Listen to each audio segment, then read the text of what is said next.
Good afternoon, and welcome, all of you, to this wonderful occasion. I'm Dr. Raymond Curry, Professor of Clinical Medicine and Medical Education and Senior Associate Dean for Educational Affairs here at the college. It is a great honor for me to be the Grand Marshal for what is the 135th commencement ceremony of the University of Illinois College of Medicine. One housekeeping note, we want everyone to be able to enjoy the event without undue distraction, so please take a moment now, if you haven't already, to turn off or mute your mobile phones and other electronic devices. So this year, the University of Illinois College of Medicine graduates 360 students in all its programs. This includes 310 Doctor of Medicine graduates, one of the largest graduating medical school classes in the United States. The class of 2017 includes a total of 175 who have completed the MD degree in Chicago, 59 in Peoria, 56 in Rockford, and 20 in Urbana-Champaign. This medical class has distinguished itself in many ways: their academic success, their compassionate care of patients, their community service, and the excellence of the residencies to which they will soon embark. We're also presenting 20 Doctor of Philosophy degree candidates and 30 master's degree candidates: Masters in Patient Safety Leadership, Master of Public Health, Master of Clinical Translational Sciences. These candidates have distinguished themselves through their outstanding scholarship and original research. Their training has prepared them for leadership roles in education and research across a spectrum of positions in universities, medical centers, industry, and government. We know that you, the family and friends of these wonderful, outstanding graduates, must be very proud of them.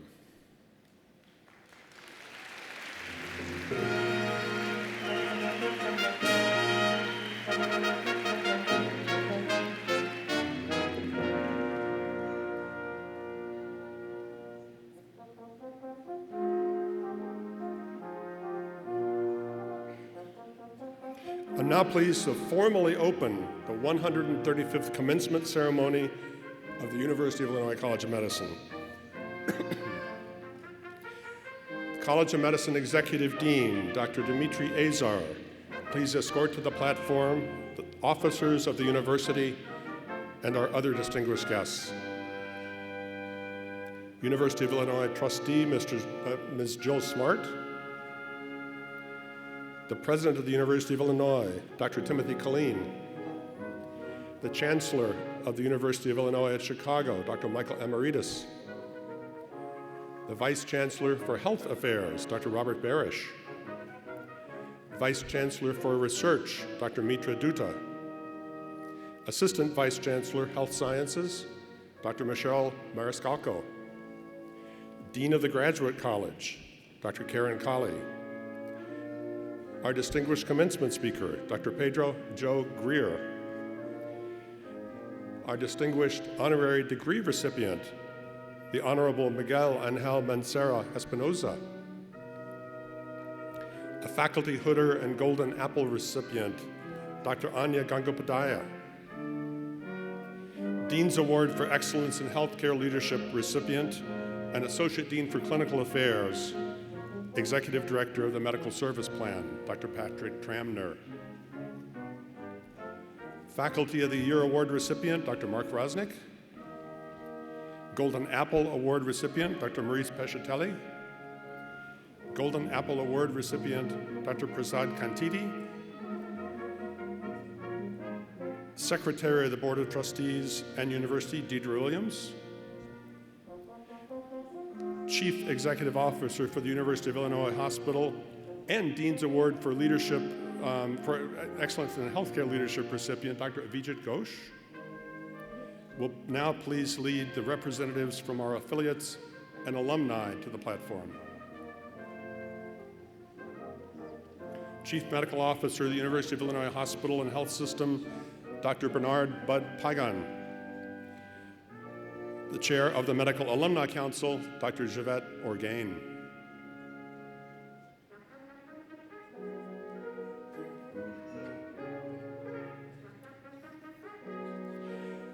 Next, our Senior Associate Dean of Students, Dr. Kathleen Kashima, will lead the members of the Dean's Office Administration to the platform.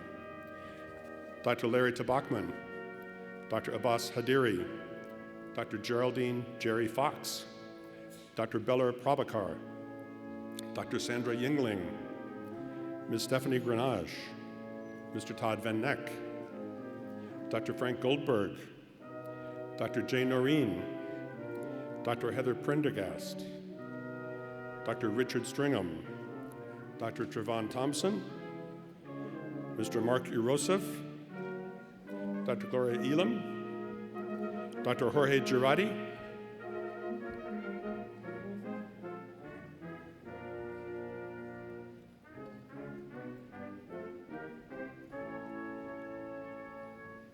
and next, Dr. David Schwartz, head of the Department of Anesthesiology.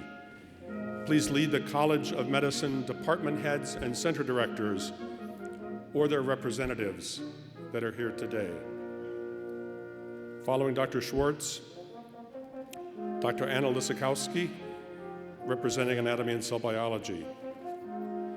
Dr. Angela Tyner, representing Biochemistry and Molecular Genetics. Dr. Thomas Royston, Bioengineering. Dr. Maria Tsukas, Dermatology. Dr. Terry Vandenhoek, Emergency Medicine. Dr. Mamuna Hasnain, representing Family Medicine. Dr. Ara Tekian, representing Medical Education. Dr. George Kondos, representing Medicine. Dr. Nancy Freitag, representing the Department of Microbiology. Dr. Jeffrey Loeb, Neurology and Rehabilitation Medicine.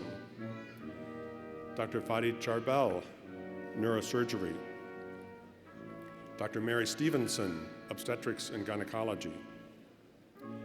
Dr. Natalie Azar, representing Ophthalmology and Visual Sciences. Dr. Mark Gonzalez, Orthopedics.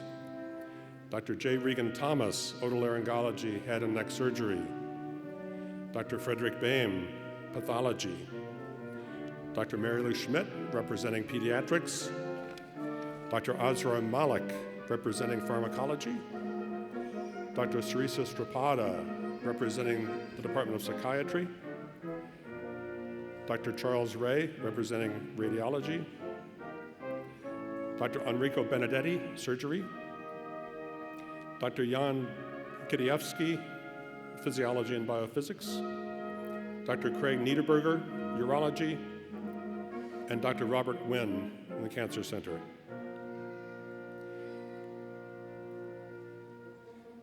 Now, Dr. William Walden, Associate Dean for Faculty Affairs, please lead the College of Medicine faculty.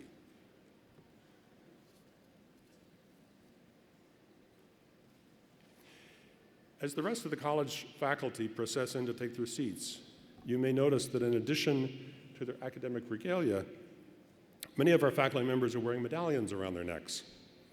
These faculty members have been recognized by the College of Medicine and invested with named professorships or chairs. This recognition acknowledges these professors as leaders in their field and their commitment to excellence in educating medical students, conducting forward-thinking research, and providing accessible and inclusive care to their patients. These individuals are considered members of the College of Medicine's Robert and Mary Sweeney Faculty Excellence Society. The late Raymond Nestor Sweeney, MD class of 1968, attributed his success as a radiologist to the excellent education he received at the College of Medicine. In gratitude, he left his alma mater one of the largest estate gifts in university history, which was used to establish an endowment to support medical excellence in all its forms at the College of Medicine, including scholarships, faculty professorships, and educational innovation.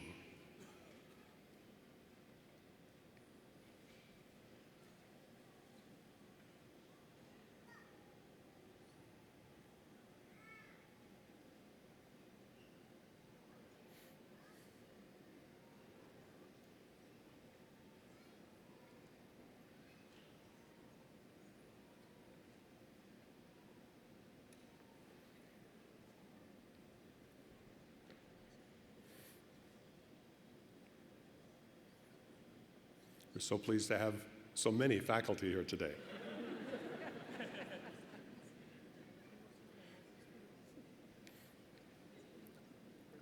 More than the script could imagine.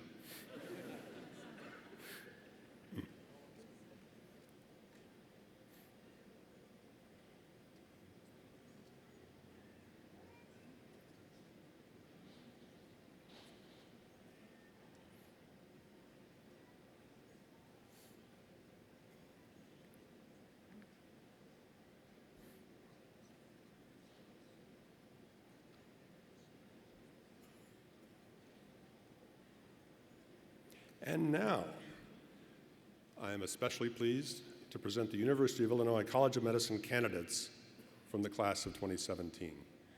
Would all the candidates, all degree programs, please rise.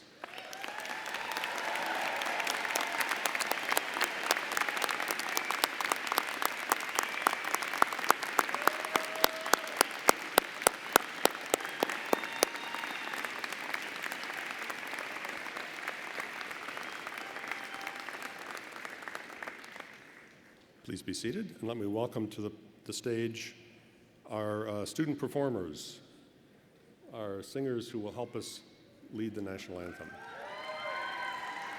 That would be Lindsay Boven, Helen Podden, and Jeffrey Rosenwinkel.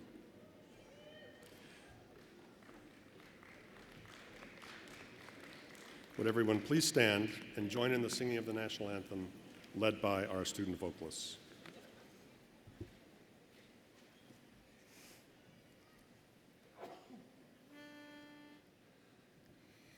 Oh, say, can you see by the dawn's early light what so proudly we hailed at the twilight's last gleaming, whose broad stripes and bright stars through the perilous fight o'er the ramparts we watched were so gallantly streaming, and the rockets' red glare, the bombs bursting in air, gave proof through the night that our flag was still there.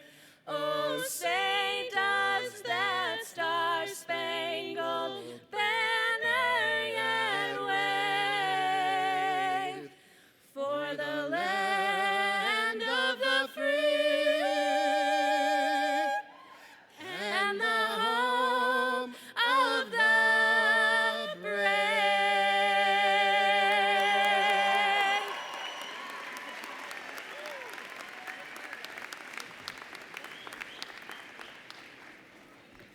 Beautiful, thank you so much.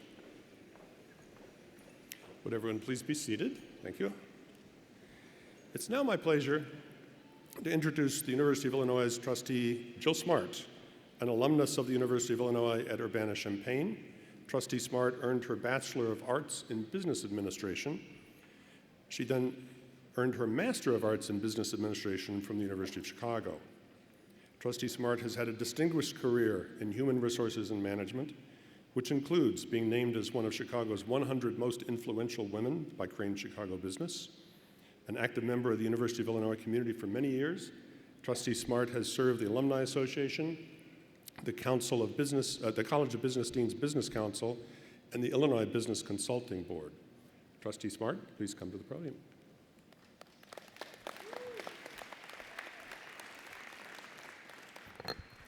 Good afternoon, and on behalf of the trustees, I would like to congratulate you. It looks like, based where we're at, you've been through a lot of graduations. I hope that this one is the most special one for you today, so congratulations. Today is a day to celebrate. I hope you will do that, and your families will celebrate, and really recognize your achievements. As my children remind me quite often, I don't remember very many things, but I actually can still remember the day that I graduated, both from undergrad and from grad school. So I hope that this day is one of those memories that stays with you forever as well. I hope you're as proud as we all are and happy to be here. I'm very proud to be an alum of the University of Illinois, and I still stay very involved, and that pride is something that will last you an entire lifetime. For parents, today is a day full of emotion. It's a day of great pride, and for some, a day where we sigh a breath of relief. But it's also a day where you transition to the next phase of your life, and that can bring mixed emotions to parents. So be sure to take a moment to thank them over and over and over. We all know it takes a village to get through the program that you just completed, that is for sure. Be sure to thank all of those that helped you, including your friends, your family, the outstanding faculty, which it looks like there's more of them than you, so the ratio sure must have been good, and the administrators and everybody who really helped you with your experience here, mentors and others, and each other. I'm sure you helped each other a lot. The College of Medicine's faculty members are innovators. They've provided you with remarkable opportunities for research, whether it's developing a cure for sickle cell disease using a unique procedure for stem cell transplantation, or researching cell regeneration relating to everything from joint replacement to Alzheimer's treatment. Their research endeavors have the potential to change so many lives. Changing lives and helping others is, of course, one of the big reasons you're here. And I found it really interesting when I was doing some research, and being a trustee and knowing as much as I do about the university, there's still so much that this school accomplishes that even I didn't know about. As Oprah Winfrey has said, education is the key to unlocking the world, a passport to freedom. Whether you're graduating with an MD, a PhD, or a master's in medical science, you now have another one of those keys. This campus is a very special place. Situated in the heart of what I think is one of the world's greatest cities, we have access to many, many resources. It's also special because my husband graduated from this school, so I'm here a lot. You all have come to appreciate the unique rewards and values from helping others as part of your profession. Whether you're planning a career in research, teaching, medical care, you've been motivated not just by the intellectual challenges, but also by the desire to help people. As an 11-year survivor of a rare leukemia that's mostly men over 65 get, that I got in my 40s, I really can appreciate what you're all going to go out and do. After a few years of numerous misdiagnoses, one very tenacious and relentless doctor helped me determine that I had a rare chronic leukemia, which, as you know, means it takes a very long time for symptoms to surface. He saved my life, literally saved my life. So trust me, I really appreciate what you're all going to go do. And I don't need to remind you that medicine is a continual balance of keeping up with and even leading change while retaining the fundamental skills essential to good and compassionate care. My doctor worked with me, not for me. He listened, he probed, and he let me know my own body and help him diagnose me. So no matter what path in medicine you take, I urge you to listen, to not give up, and to work with each person as an individual. As you go forward, remember that with your valuable education, you're in a special position to not only do well for yourself, I hope, but also to do good, to help your patients, their families, and save people like me who might not have been saved without someone like you fighting for me. You're a member of a very special cohort, a group of highly accomplished graduates who go on to make a difference no matter where you go. A CEO that I worked for many years literally spoke to hundreds of thousands of our employees. And over the years, I heard him say one thing over and over again. In order to be successful in life, you need the 3 C's: confidence, competence, and caring. You should be confident because of what you've accomplished here at U of I. You've gained the competence through the education. And I hope by being here, you've also learned the caring part about each other, our university, and the world. Today, you will soon join one of the largest alumni associations in the world, alums who lead by example with ingenuity, integrity, compassion, hard work, and our strong working values. And while your experience right here at U of I is ending, you're beginning your role as an ambassador for your soon-to-be alma mater. an example of what life-changing an education can be. So with the national shortage of up to 900,000 physicians predicted by 2025, you're entering a field that desperately needs you, your intelligence, and your passion. I recognize that the practice of medicine is in a state of flux, including as we speak every day in Congress, and yes, often underfunded, underpaid, and underappreciated, but by keeping your eye on the prize, on your goal of helping to help people in this world and to make the world a better, healthier place, you'll be able to chart your course. When you see the appreciation of parents of a son or daughter that you just saved, or a woman who just delivered a healthy baby because of you, or an elderly man who you just made smile, you'll know that your sacrifices are worth it. As J.K. Rowling has said, we do not need magic to change the world. We carry all the power we need inside ourselves already. We have the power to imagine better. So find your power. So again, on behalf of the trustees, my heartiest and warmest congratulations. Thank you.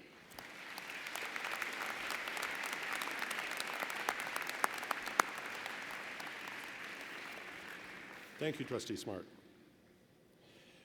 Now it's my privilege to introduce the 20th president of the University of Illinois, Dr. Tim Killeen. When he took office nearly 2 years ago, Dr. Killeen brought more than 3 decades of experience as a teacher, researcher, and administrator in public higher education and in top leadership positions with national scientific research agencies. Dr. Killeen is committed to continuing the University of Illinois system's rise as a global leader through academic programs that transform students' lives and pioneering innovation that drives progress and economic growth. Please join me in welcoming the President of the University of Illinois, Dr. Tim Killeen.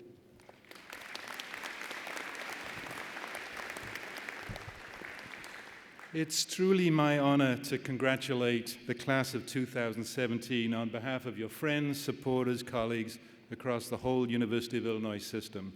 Today is really a defining moment in your lives among just a handful of such milestones that are going to claim a permanent place in your lifetime memories. And you've earned this spotlight through your hard work. And I hope you savor, and your families and supporters savor, every second of this. On this special day for you, I want you to know that each of you holds a special place in our growing U of I family. Over the last few months, you've been part of history, members of the largest student body ever across our 3 great universities, more than 81,000 strong. Now you are about to become a part of a global alumni network that grows to record highs every year and will soar past 710,000 worldwide as you head off to join them today. The talents that you nurtured here at UIC to lift your careers are just as meaningful to us as they must be to you. Our graduates are the very foundation of the U of I system's richly earned standing as a world leader in education, scholarship, discovery, innovation, and surely medical sciences as well. Every one of your many achievements to come will showcase our excellence and our power to lead our state and our nation and the world to a new era of progress and prosperity. You are real-world proof of our critical contributions to the public good and a beacon that attracts new generations of best and brightest students to follow in your footsteps. The next steps in your personal journey begins here, tomorrow perhaps, a new chapter filled with boundless opportunity. But I suspect that the world that awaits you may seem a little daunting. In recent years, there's been a steady and troubling shift in the national discourse. Seems to be a lot of talking, perhaps more talking than listening, and emotion often runs at fever pitch. We encountered divisive speech and a rise of social media that is a valuable tool to help connect our world more closely, but has also served to darken the cloud of negativity at times. I call on you to help turn this tide. You can follow the wise advice of Illinois' favorite son, Abraham Lincoln, who had this to say as he sought to calm a nation on the cusp of civil war more than a century and a half ago. He said, "If the great American people will only keep their temper on both sides of the line, the troubles that now distract our country will come to an end, just as surely as other like difficulties have been adjusted." So I ask you today, keep your temper and stand up for the University of Illinois and for public higher education, just as it has stood up for you. Stand up for inclusion, for diversity, and for the First Amendment. Stand up for sciences and engineering. Stand up for the humanities and the arts. Stand up for the social sciences and for the development of new knowledge through deep, penetrating, and refreshing research, scholarship, new knowledge creation, and creative work. And stand up for the wonderful land-grant mission that has now nurtured your intellectual life so successfully. With all this, you can help lead the way to a future through the same dedication and hard work that brought you here today. But please keep it up. Discernment is key. Think through every issue and search for the truth. Evaluate, analyze, speak up, speak out, and lead with the integrity that your time here has instilled in you. One by one, you can help optimism go viral, building a culture of respect and support that fosters collaboration and solutions. In the words of social rights activist and Nobel Peace Prize laureate Desmond Tutu, do your little bit of good where you are. It is those little bits of good that together overwhelm the work. So this is your time. Go forth, make it happen. I have no doubt that you will make us proud. Please enjoy today's celebration, and be sure to thank the parents, family, and friends, and the wonderful faculty who supported you here along the way. Y señor alcalde, bienvenidos. Quiero decir que los problemas que tenemos juntos los vamos a superar juntos. Y eso me da mucho orgullo. So my congratulations again to the class of 2017. We are so amazingly proud of you. Please come back often. We look forward to hearing about your countless achievements yet to come.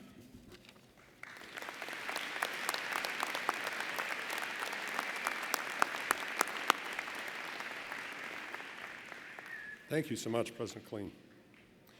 I now have the distinct honor of introducing Michael Amaritis, the Chancellor of the University of Illinois at Chicago.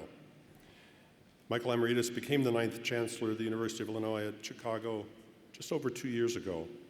His priorities for the university include a strengthened focus on our student experience, a stronger engagement with Chicago's business community and nonprofit organizations, greater efforts to showcase UIC's research portfolio, and the development of a new, more entrepreneurial operating model for the university. These priorities are now part of UIC's strategic plan, and we're very pleased that Dr. Amaritis is moving them forward.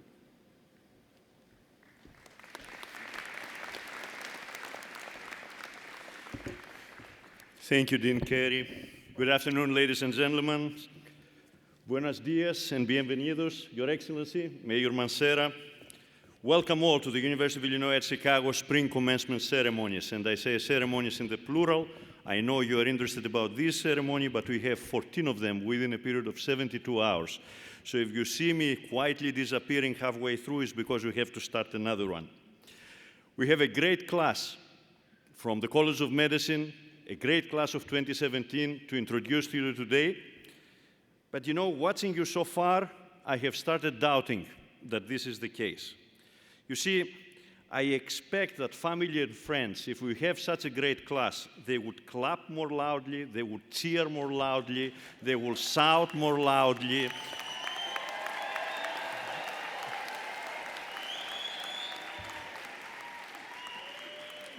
Decent attempt, but disorganized. Let me help you to do it in an organized fashion, right? So I want you to demonstrate your intense emotions. Unless you think these guys are so-and-so, which I don't believe this is the case, please join me as I say, congratulations, class of 2017.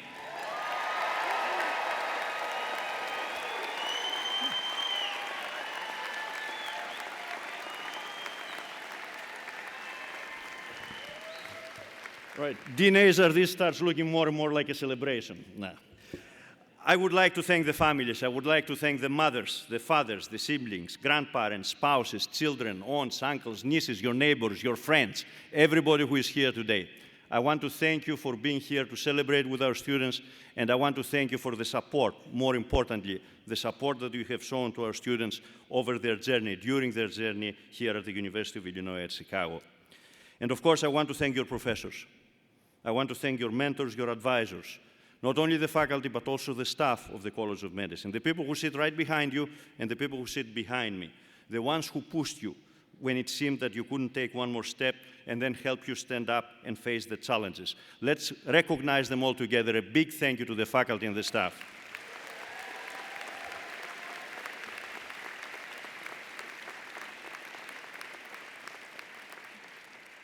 Well, this is it. You made it. You made it with your classmates, with your friends and teammates. You made it with people who supported each other and worked with each other, shared projects and notes. And I keep saying this every year, hopefully not during the exams. And the people who kept each other awake during all-night studies, and sometimes in your M1 and M2, maybe they kept you awake during class time as well. You're all here today. And I hope you have plans for a great party tonight. You can take the evening off, you deserve it, but please remember that the rest of your life starts at 7 a.m. sharp tomorrow morning. You're physicians and PhDs after all, you're not bankers. You're starting at 7 a.m. And I mean it when I say tomorrow morning, because as I look out at all of you today, besides a lot of big smiles, I see the millennial generation grown up and ready to take the world in new directions. And I hope this starts as soon as possible, because we need these new directions. And I know you're not all millennials. I know we may have some pre-millennials here. So how about if I call you all together the internet generation? Because you were born and grew up with the internet and the side effects of its technology playing a significant role in nearly every aspect of your lives. You're the most technologically driven generation in history, and you're connected in ways impossible to have imagined even a generation ago. Consider these real facts, all right? We have to differentiate nowadays what is real and what is alternative. You have the highest average number of Facebook friends. I have 3, and they're all members of my family. Right? 60% of you are regularly posting selfies. From my generation, there may be 20 or 30 people who do this across the world, and we're still looking for them. And you send an average of 50 texts a day. I mean, really? 50 texts a day? And I'm not even going to go down the path of Twitter, this mythical Twitter. I even understand that there are some people that tweet about serious business in the middle of the night, right? Really? Joking aside, I know that the most important thing about you is that you know how to adjust readily to new technology, new systems, new devices, and you perform computer-based tasks more quickly than anyone over the age of 40. And although some may believe that multitasking is not the most effective way to work, your generation is proving us wrong. And your comfort with social media means that you are very good at promoting your skills and making both personal and professional connections using technology to overcome traditional barriers. But my hope and trust in you is not placed on your technological skills alone. More importantly, I believe that you are the most optimistic generation that we have seen in the last decades. You see a world of possibilities, and you are not stuck on labels. In fact, 50% of millennials in this country consider themselves politically unaffiliated, not apolitical, but politically unaffiliated, which means that you are open-minded and you want to consider a wider range of ideas beyond political labels. You have a healthy skepticism, and you are not afraid to ask questions. And where the baby boomers were famous for saying, "Don't trust anyone over 30, your skepticism is not rooted in age. It is rooted in ability and knowledge. By the way, 20% of millennials in this country have at least one immigrant in their immediate family. And we're not talking about Chicago. Multiply this by 3 or 4 to figure out Chicago. And as the most ethnically diverse generation, millennials are more accepting of differences. And they're inclusive. They're inclusive to members of other religious, racial, gender, or sexual orientation groups, which means that you support now, and you will continue to support in the future, institutions and laws that promote social and economic equality. So when I add all of this up, what I see in front of me today are representatives of the most diverse generation in our history, the most technologically connected generation in our history, and one of the most passionate generations in our history about the values of equality and justice. And here is your challenge. The enlightened and inclusive views that define your sense of right and wrong will only progress if you make your voices heard and your actions felt. Your generation has proven by now that you can rally behind important causes, and I hope that civic engagement, becomes your hallmark. And civic engagement, by the way, does not end and begin at the polls every 2 or 4 years. Civic engagement means working to make a difference in the life of our community. Civic engagement means promoting the quality of life through both political and non-political processes. It means building, revitalizing, and investing in communities. It means listening to all voices and frequently speaking for those who may have been silenced in the political process. I'm confident that armed with your university education and your own values and principles, you are by now ready to put yourselves at the forefront of our future. After all, this is the tradition and the legacy of UIC's graduates. And I hope you will start doing this at 7 a.m. tomorrow morning. So on behalf of UIC, I promise you that we will always be your university, and we will continue to support you. Like you, we will continue to grow in strength and reputation, enhancing in the process the value of your degrees. We will make you proud the same way that you make us proud today. In the end, the greatness of a university is in big part the sum of its alumni, and you are now becoming today part of this equation. And please remember, share your accomplishments, come visit the faculty, and come back and visit and mentor the students who follow in your own footsteps. Go out and tell the world about what you have accomplished, and go out and tell the world about your alma mater. You are now UIC's best ambassadors. Congratulations, class of 2017, and Godspeed.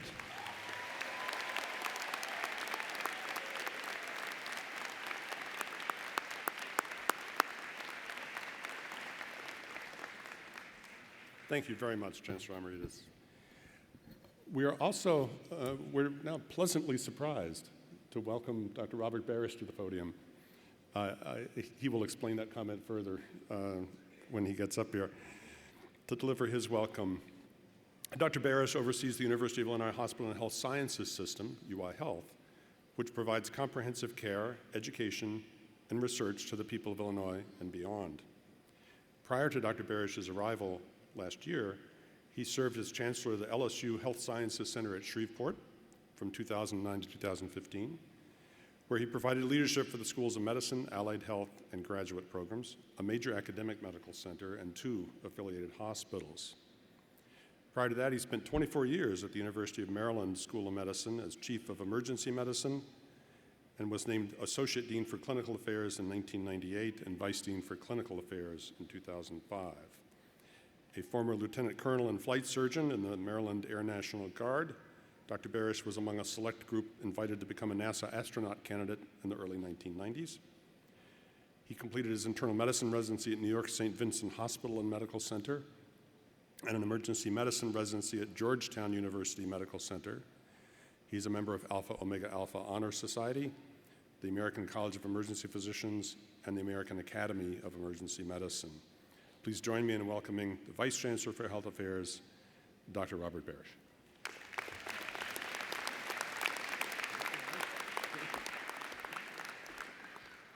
Thank you, Dr. Curry. And the surprise is that my middle daughter, Liza, is also graduating this year from medical school in Louisiana. But what the surprise is that for those of you who have been to Louisiana, and I have a feeling many of you have, you know that they find a way to have a party for almost any celebration. So there's an unwritten rule in the state of Louisiana that a medical student can't graduate until 2 weeks after the last day of class. And so she's right now, I think, partying in Louisiana, and I'll be celebrating her graduation in about 2 weeks. So thank you. It allows me to be here.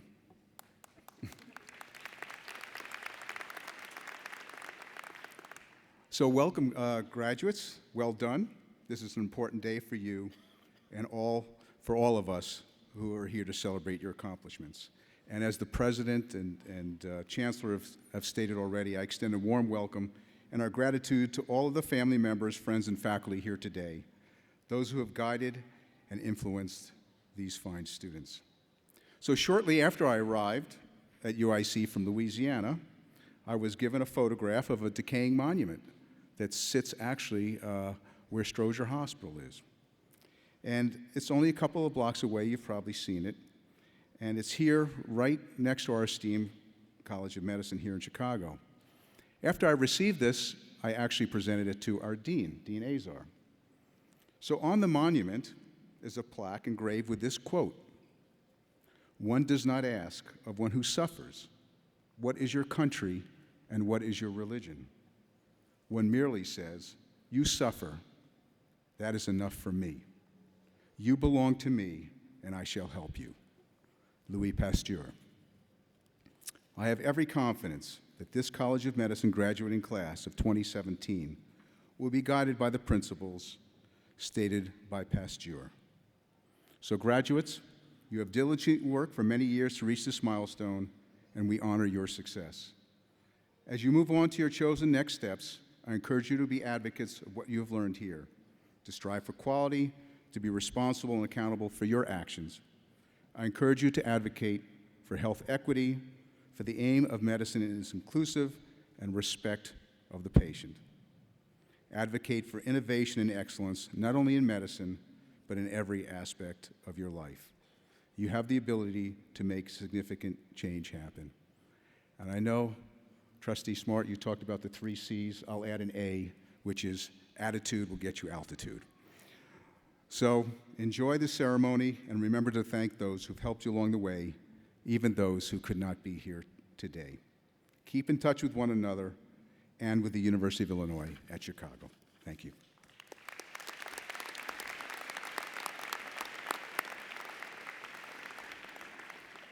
Thank you, Dr. Barish. I'm now pleased to present the Dean of the College of Medicine, Dr. Dmitry Azar, to deliver his welcome. Dean Azar holds the B.A. Field Chair in Ophthalmologic Research and is a distinguished professor of ophthalmology, bioengineering, and pharmacology.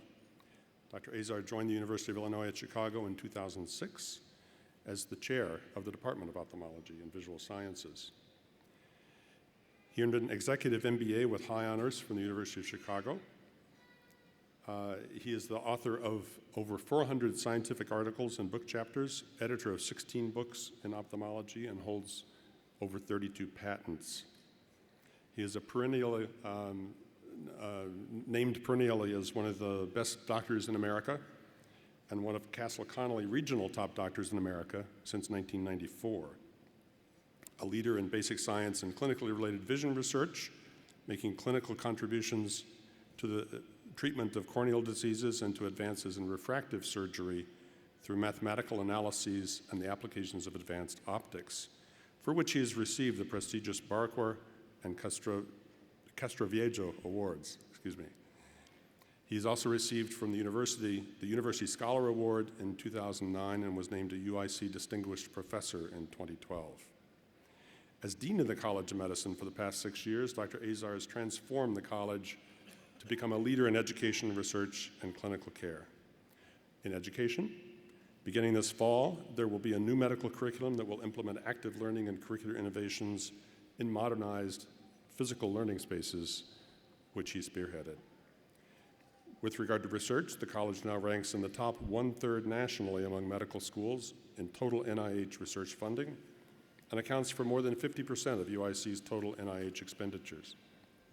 The college, in close collaboration with our UI hospital and clinical partners, has made significant strides to implement a value-based growth strategy for clinical service excellence focused on delivering high-quality and low-cost health care.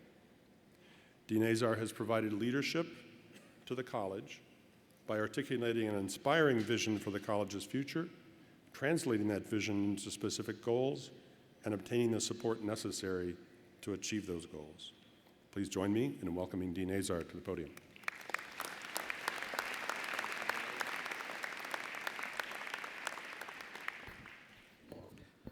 Thank you, Ray.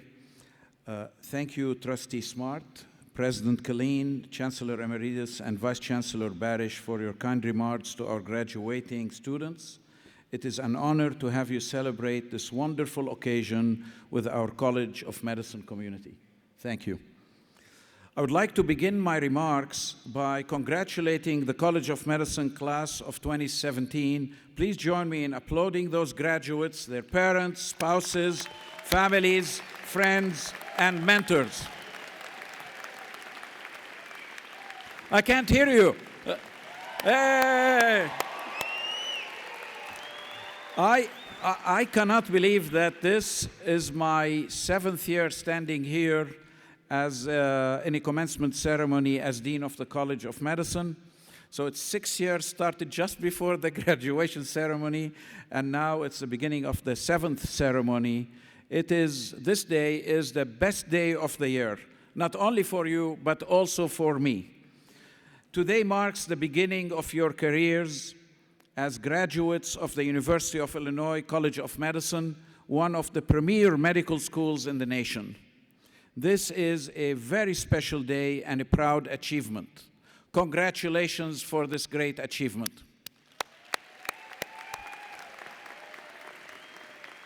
Soon you will begin your careers as physicians or as biomedical scientists.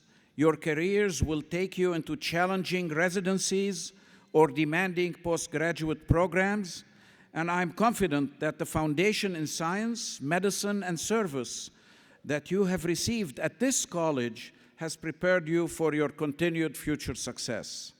I know how hard you have worked diligently to reach this day, and you should take great satisfaction in your accomplishments. As your careers advance, you will continue to contribute to the body of scientific knowledge, promoting our tradition of lifelong learning. This is something that will become a cornerstone of the educational mission that this college is founded on. Not only will you excel in your chosen field of specialization, but you will also assume leadership positions and take great pleasure in mastering new skills, applying novel ideas, and solving complex clinical and research problems. For those of you who are graduating with a doctoral degree in medicine, you will discover that becoming a physician means commitment to a lifetime of service and inquiry, initially in your residencies and fellowships, as you heard from Chancellor Emeritus, starting at 7 a.m., and later in your practice. Your class is very special. I have had the pleasure of witnessing firsthand the exceptional caliber of this great class and to watch you grow over the past several years as you took many exams, studied for the boards, and have now become the next generation of physicians to graduate from our fine institution. I also shared in the joy of your recent Match Day celebration, where many of you realized the dream of matching to prestigious institutions all across the country, as well as here in Chicago. Those of you in the audience who were able to attend Match Day know that this event was filled with great excitement and cheerful enthusiasm. Today marks yet another one of our graduates' dreams come true. Today is the culmination of years of tests, long hours of studying, and countless sleepless nights. This was all made possible and tolerable thanks to the support of many of you in the audience, parents, spouses, relatives, friends, and mentors. On behalf of all our graduates, please accept our sincerest thanks and congratulations. Graduates, please join me in thanking the mentors and the people who have supported you throughout these 4 and more years.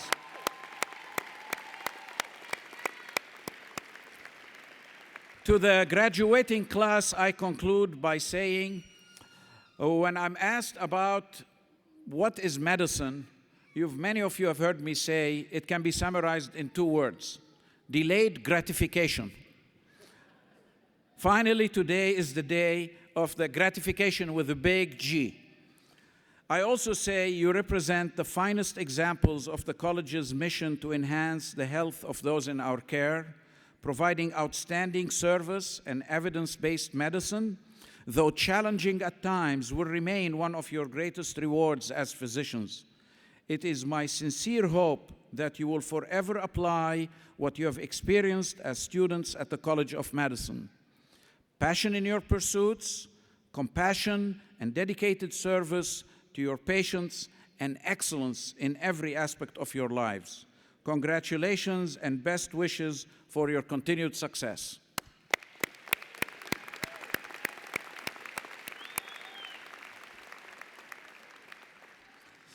I would like now to turn our attention to recognize those individuals who are receiving awards today. At this time, I would like to honor the recipients of the Dean's Award for Excellence in Healthcare Leadership. This year's recipients are Dr. Avijit Ghosh and Dr. Patrick Tramner. Please come to the center stage, please. Dr. Ghosh and Dr. Tramner.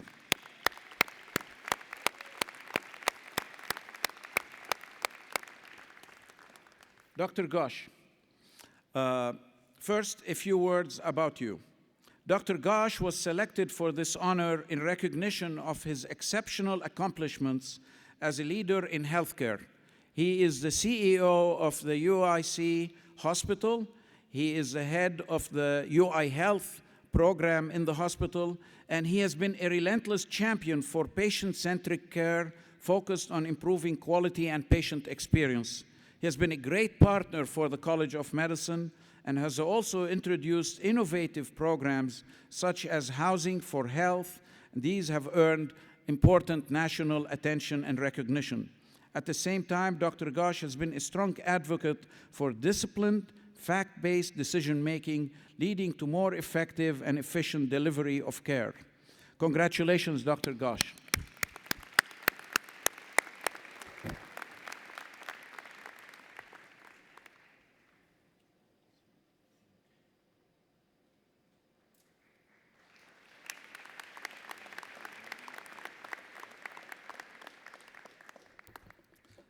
Dr. Tramner, want to come closer? Dr. Tramner was selected for this honor in recognition of his expert leadership in the college's medical service plan.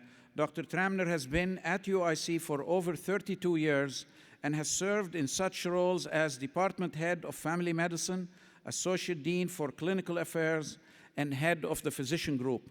He also serves as Principal Investigator for the Midwest AIDS Training and Education Center and maintains an active clinical practice in family medicine at University Village at our university. Congratulations, Dr. Tramner.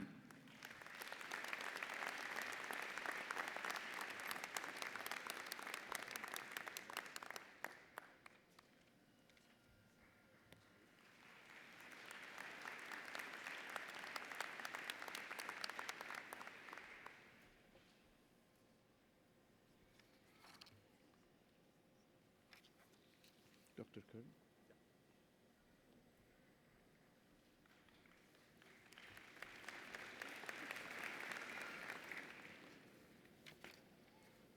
Our next award presentation is the Faculty of the Year Award. But before making the presentation, I would ask the past recipients of the Faculty of the Year Award and also the Distinguished Faculty Award that may be in the audience to stand and be recognized.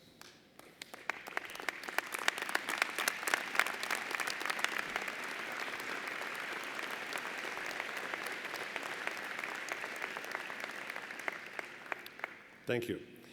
To present the 2017 College of Medicine Faculty of the Year Award, I now ask the Associate Dean for Faculty Affairs, Dr. William Walden, to come forward to the podium.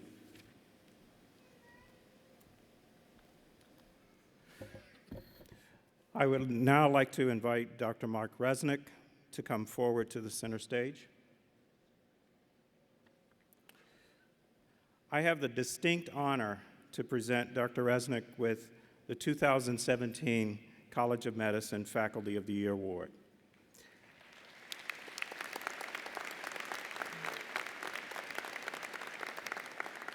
This distinguished award is selected by a committee of faculty peers that accepts nominations from across all 4 campuses of the College of Medicine.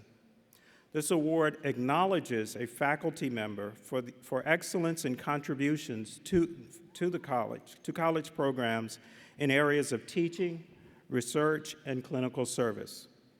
Dr. Resnick was selected for this honor by his peers in recognition of his national reputation as a neuroscientist, his enduring commitment to global scientific community, and a long-term contribution to the college.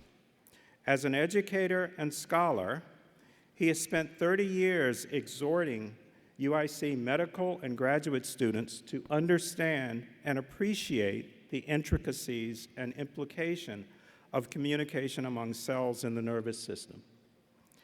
His experience in science and health policy has been used to unite biomedical research communities in the US and Cuba, as well as to work closely with the late Senator Edward Kennedy on legislation with lasting impact for children.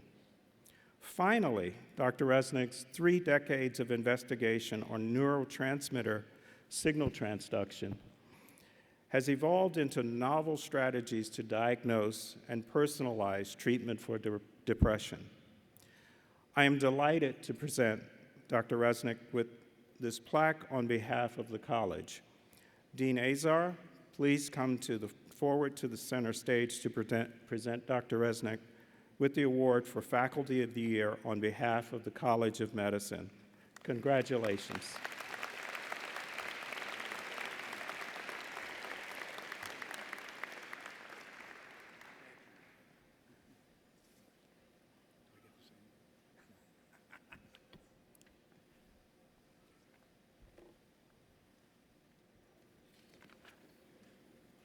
Thank you, Dean Walden, and congratulations once again to Dr. Resnick. Now I'd like to ask Senior Associate Dean of Students, Dr. Kathleen Kashima, to come forward to recognize the class of 2017 Golden Apple recipients and to present the William J. Grove Outstanding Student Award. Thank you, Dean Curry. Before presenting our highest student award, the class of 2017 and I would like to recognize the College of Medicine Golden Apple Award recipients in Chicago who were selected each year by the class of 2017. As I call your name, please stand to be recognized. Please hold the applause until the 4 faculty names have been read. M1, first-year recipient, Dr. Maurice Pescacelli, Department of Anatomy and Cell Biology. M2 recipient, Dr. Prasad Kantetti, Department of Pharmacology. M3 recipient, Dr. Richard Stringham, Department of Family Medicine. M4 recipient, Dr. Ananya Gangopadhyay from the Department of Medicine. Please join me in applauding for these recipients.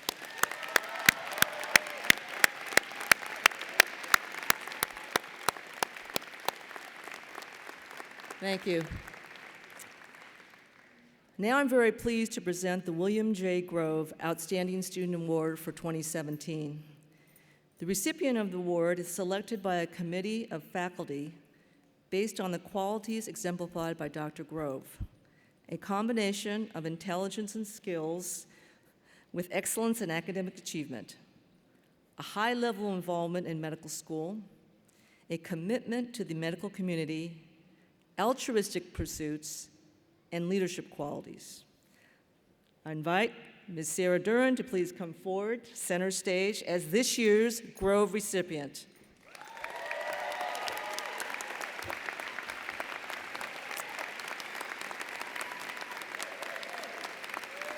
Sarah has distinguished herself as an outstanding student inside and outside of the classroom. She achieved 2 of our highest academic honors, Alpha Omega Alpha Honor Society and graduation with honors. In addition, Sarah is one of our most respected as well as popular student leaders, having been elected as a member of the class of 2017 board. Please join me in congratulating Sarah Duran. Dean Azar, please come forward to present Ms. Duran with the Grove Award.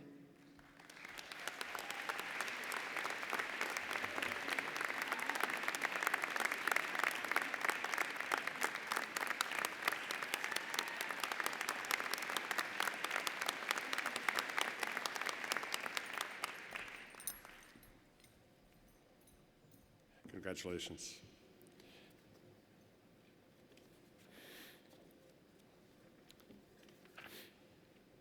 I would now like to ask the Dean of the College of Medicine, Dr. Dimitri Azar, to return once more to the podium to introduce today's commencement speaker.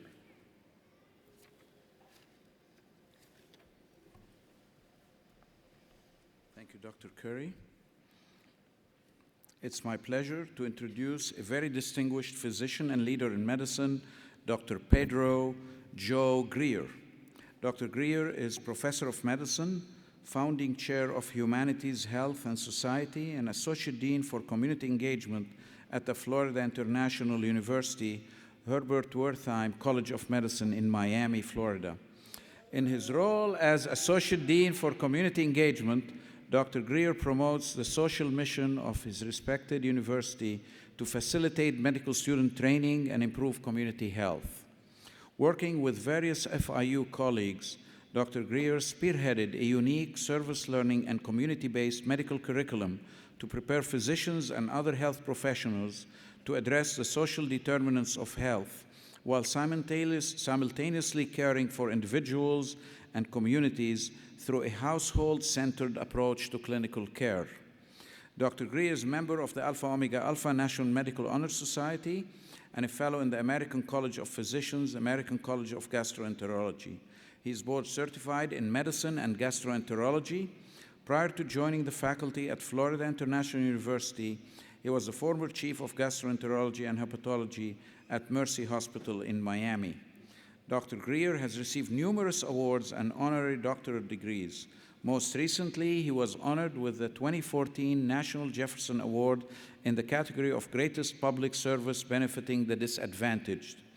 He has been recognized with the 2013 Great Floridian Award, the 2009 Presidential Medal of Freedom, and in 1993 he was honored as a MacArthur Foundation Genius Grant Fellow. Dr. Greer has published several articles and book chapters on topics ranging from hepatic and digestive disorders to policy, poverty, medical education, and health in America. He wrote Waking Up in America, a book about his life experiences, including providing care to homeless individuals under bridges in Miami, and career highlights such as advising Presidents Bush Sr. and Clinton on healthcare. Please join me in welcoming Dr. Greer.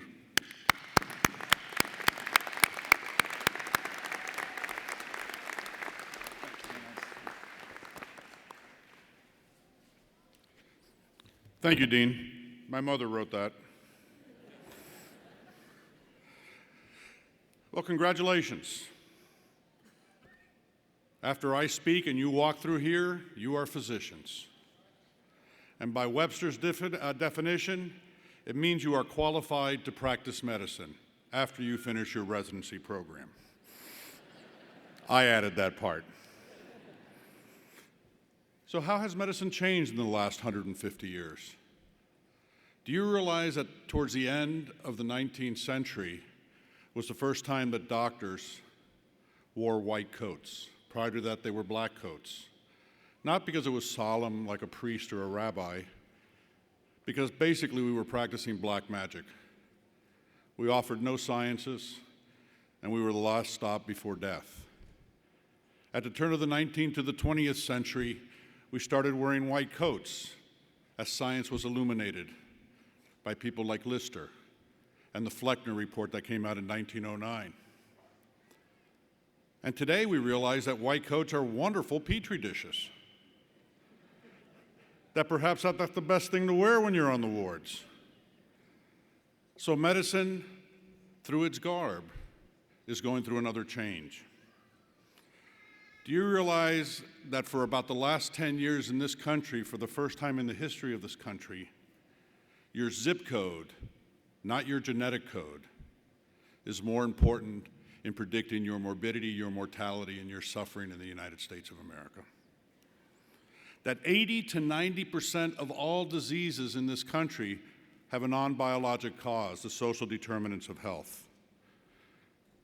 Education, transportation, racism, all the isms. And we as physicians are required not only to identify them, but to correct them. You are entering medicine at a great time as it changes, hopefully for the better, and a very troublesome time for our country and the world. I'm one of 3 progressive Cuban Democrats. We meet on a phone booth on 8th Street in Miami.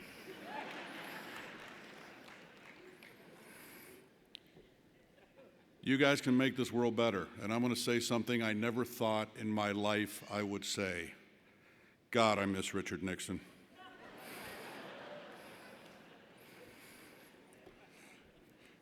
Through these troublesome times, you need to learn to reflect, to think. Put down your iPads, put down your iPhone, put down your laptops. Put on some music. Think about your day. Reflect on yourself. Reflect on your life. Reflect on those that you have had interactions with that you are serving. Try and define yourself and your mission. Write down on a piece of paper why you wanted to be a physician or a scientist. And when you get frustrated, pull out that little piece of paper and read it again and refresh yourself. For this is the reason why I am doing this. Personally, I'm Cubish. That's Cuban Irish. That means I'm from one small, poor, corrupt Catholic island to another. I am a father. More importantly, I am a husband. I am a physician, and as such, I am a servant. I grew up in very interesting times in the 1960s and the 1970s, where xenophobia, racism, anti-Semitism, all the isms were just everywhere, and growing down in the South when Miami was just a small little southern town. I remember the first time somebody called me a spick. I had no idea what the hell that was. I thought it meant spick and span. Damn, they think I'm clean. My mother explained to me I was wrong. But instead of being angry at that person, they needed to be educated. They needed to be educated because those of us that are in this country have to learn to take the high road, particularly if you're going to be a physician and you're taking an oath. I remember when the Ku Klux Klan burned a cross at my high school because we were the first ones to desegregate. Now try coming home to an immigrant Cuban family and explaining Ku Klux Klan, which nobody in my family could pronounce, Ku Klux Klan, and how much a burning cross scares the hell out of anybody going to an all-boys Catholic school. And then I went to play football at the University of Florida. Go Gators. The second year they had desegregated the Southeastern Conference. The second year that blacks and whites were allowed to play together. The dorms were segregated. My name was Pedro Jose Greer. They figured I was black because Greer's a very common Southern black name. Pedro Jose, they couldn't figure out what the hell that was, and they just let it go. And when I got there, my roommate, who happened to be the largest human being ever from the state of Georgia, Charlie Horse Johnson, looked down at me and said, "Shoot." Well, actually, you can substitute the two O's for an I. I thought you'd be black. Well, having taken my two kids through a week-long orientation in college, realizing that my orientation in college was basically my parents saying, "Call me when you get there," I looked up at him, realizing that 5 of my steps were one of his, and I said, "It's worse than you think." I said, "I'm Cuban." I said, "We look like them, but we dance like you." And I learned my 2 most important lessons at the age of 18. If they're really big, become their friend. It's self-survival. The second thing was, if we look for what we have in common and not what makes us different, there's nothing in the world that can stop us when we work together.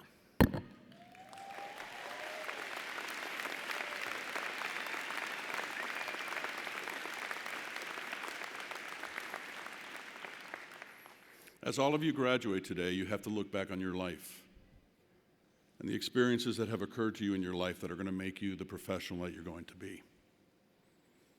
Well, one of the most difficult experiences I had in my life was as a medical student. When my little sister, who was at the University of Florida, wanted to spend her 18th birthday with me.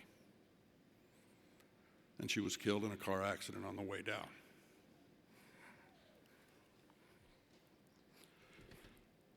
Being of an immigrant family, it's always, it's always difficult being the only male. because you're the one responsible for your sisters. How can that happen? How can God do that? There I am, wanting to study medicine, wanting to save the world. But it was one of the most important lessons I ever learned.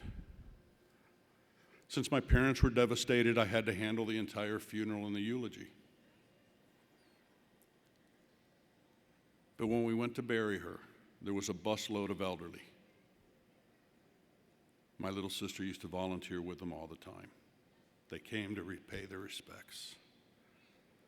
But most importantly, it taught me how a family member feels when I tell them and the person next to them that the person next to them has a terminal illness.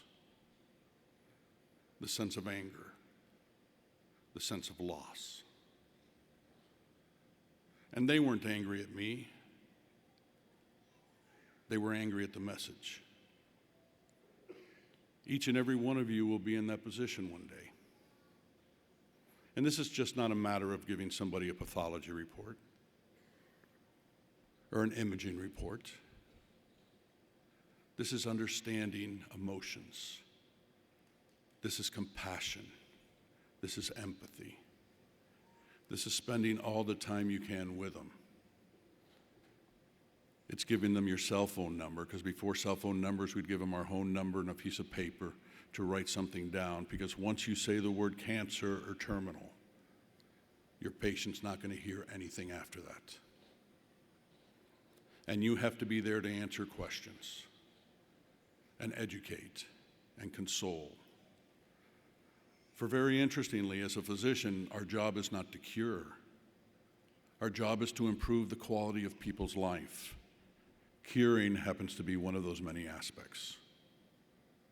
The other ones are listening, consoling,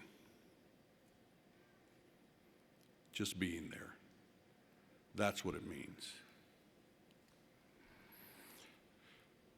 When she died, I made a promise to God that if I ever had the opportunity to graduate, I would never let anybody die or suffer alone, because I never had the chance to say goodbye to her.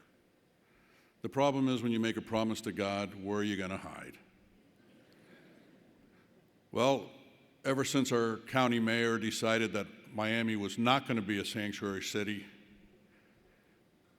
and we'd be the first ones to follow the president's order, I realized I could always go to County Hall, because obviously God was not there. It's true. We are here to take care of others. I graduated medical school 34 years ago. 2 years before the Heckler Report. That was a report by Secretary Heckler. That was the very first report in the history of this country that talked about disparities, before the Office of Minority Health, and that's what prompted it. Back then, we had HTLV-3, which became AIDS. We had crack. We had gross disparities. We had a government that thought the trickle-down theory was the answer for all of this.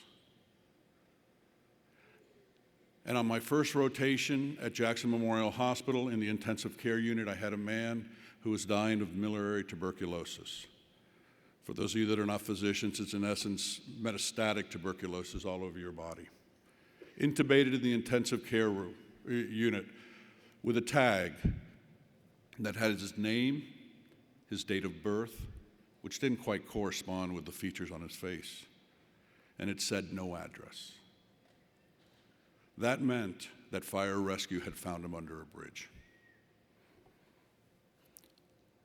In hopes and an attempt to try and find this man's family, I visited the 3 shelters, that's all we had in Miami during this epidemic, for the homeless. And what I found was a world beyond that door that showed me the extensive poverty that existed in my own backyard. Before that, I wanted to go through a third world country when I graduated and serve the most vulnerable of the world, and I found out they were in my own backyard. Do you realize that in certain sections of Miami, with a distance of 0.9 miles over town to Brickell Key, the difference in survival is 12 years? From 8th Street going north to 8th Street going south from the city of Miami and Coral Gables, it's as much as 15 years, simply by a street dividing one area to another. Each and every one of you has been put into a position where you will take an oath to serve, because I'm sure that none of you wrote when you wanted to be a doctor and were applying that I want to take care of only those that are funded. And when you took your white coat ceremony, you made an oath. And when you went on the wards and you did your first lumbar puncture or abdominal paracentesis or thoracentesis, I guarantee you it wasn't the CEO of an international corporation. The poorest of the poor and the most indigent have taught us to be physicians. 2/3 of your education, as expensive as it is paid for by the public dollar. And today, you will take another oath. We need to follow our oath. And my generation of doctors have failed in our social contract to America. I want to be with you, each and every one of you, as we fulfill that contract. I want us to be the healthiest nation in the world.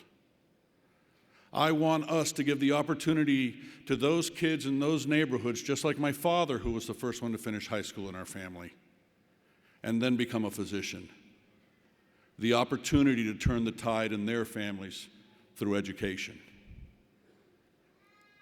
And although we had the epidemic of AIDS when I started, none of you were around before there was no AIDS. Well, there's a new epidemic out there now, and it's called hate and intolerance. And it's contagious, it hurts people, and it kills people. And unfortunately, it's also institutionalized and talked about. As professionals of the highest rank, you could not accept that. You have to be those vehicles of change that make this world better. Having the opportunity to work in 2 administrations, it was very interesting.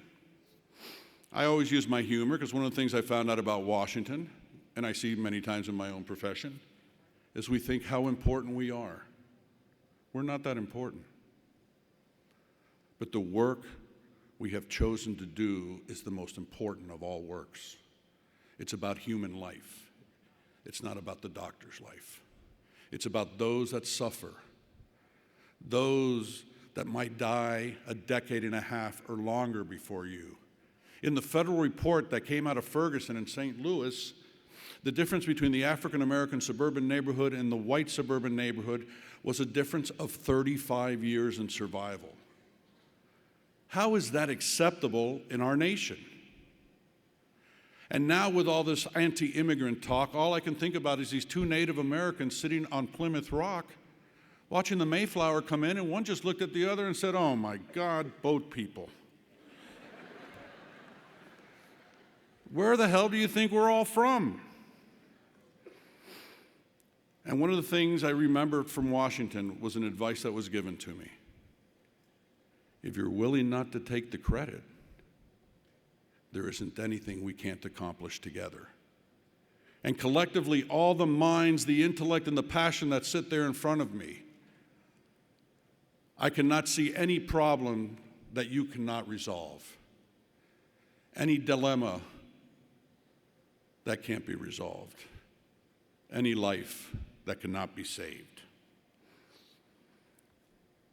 Practice humility. If you've lost it, find it. But be a duck. In other words, atop of the water, look like the most confident person in the world. Under the water, have those little feet going a mile a minute. That's a human life you're taking care of. Remember the greatest teachers you've ever had. Not just those that are here, but your patients, the ones that have taught you to be physicians, the ones that taught you that algorithms don't always work, the ones that taught you just because you gave them a diabetic diet and they're living below the poverty level, do you really think they can afford it? Do you think they have those opportunities? I'm a narrative writer. So I'm going to read you a couple of stories as I'm ending up here. At our homeless clinic, it was a Tuesday night when a young woman in a tattered red dress came in. She was about 25 years old. But my God, she seemed a lot older. The lines of her battle-weary face barely concealed beneath a smudge of stale makeup. Her soiled clothes, a swath of spandex, told the story of her hard life on the streets. Her eyes revealed her turmoil. Whatever her story, at the very least, this young woman deserved a bath and a rest. That night I was working with third and fourth year medical students, and I sent Carlos, a third-year student, into exam 2, where she sat weeping. Within minutes, the student came rushing out of the exam room. "Dr. Greer," Carlos called in a hurried tone, "I can't get a history out of her. I don't know what to do." "What's the problem?" I asked. "I don't know. She's crying like a baby. I can't get her to talk to me." I said, "What's your guess? Do you think it's physical, emotional, drugs?" I insisted, giving him a signal to follow me. "I don't know," he repeated more urgently as we walked toward the exam room and he opened the chart. "She's been here once before," she said. "Some derm problems." "No history of psychological problems noted," he said. She does smoke crack. Must be the perks of prostitution," he said with a smirk, of which he was later taken and reprimanded for those comments. I stepped into the exam room and found a desperate woman. She was trembling. I extended my hand to greet her. "We're here to help you. Do you hurt somewhere?" I asked, gently nudging her elbow to give her a sense of stability. She was full of tears, gasping for air. As physicians, people tell us personal things. As physicians, we physically touch other human beings. That has to be done with the utmost respect every single time.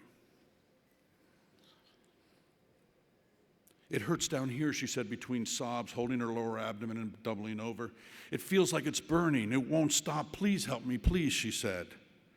As the nurse and I let her calm down a bit before we examined her, I palpated her tender belly and completed my physical exam. I concluded that her symptoms in the exam suggested a mix of pelvic inflammatory disease and other sexually transmitted diseases.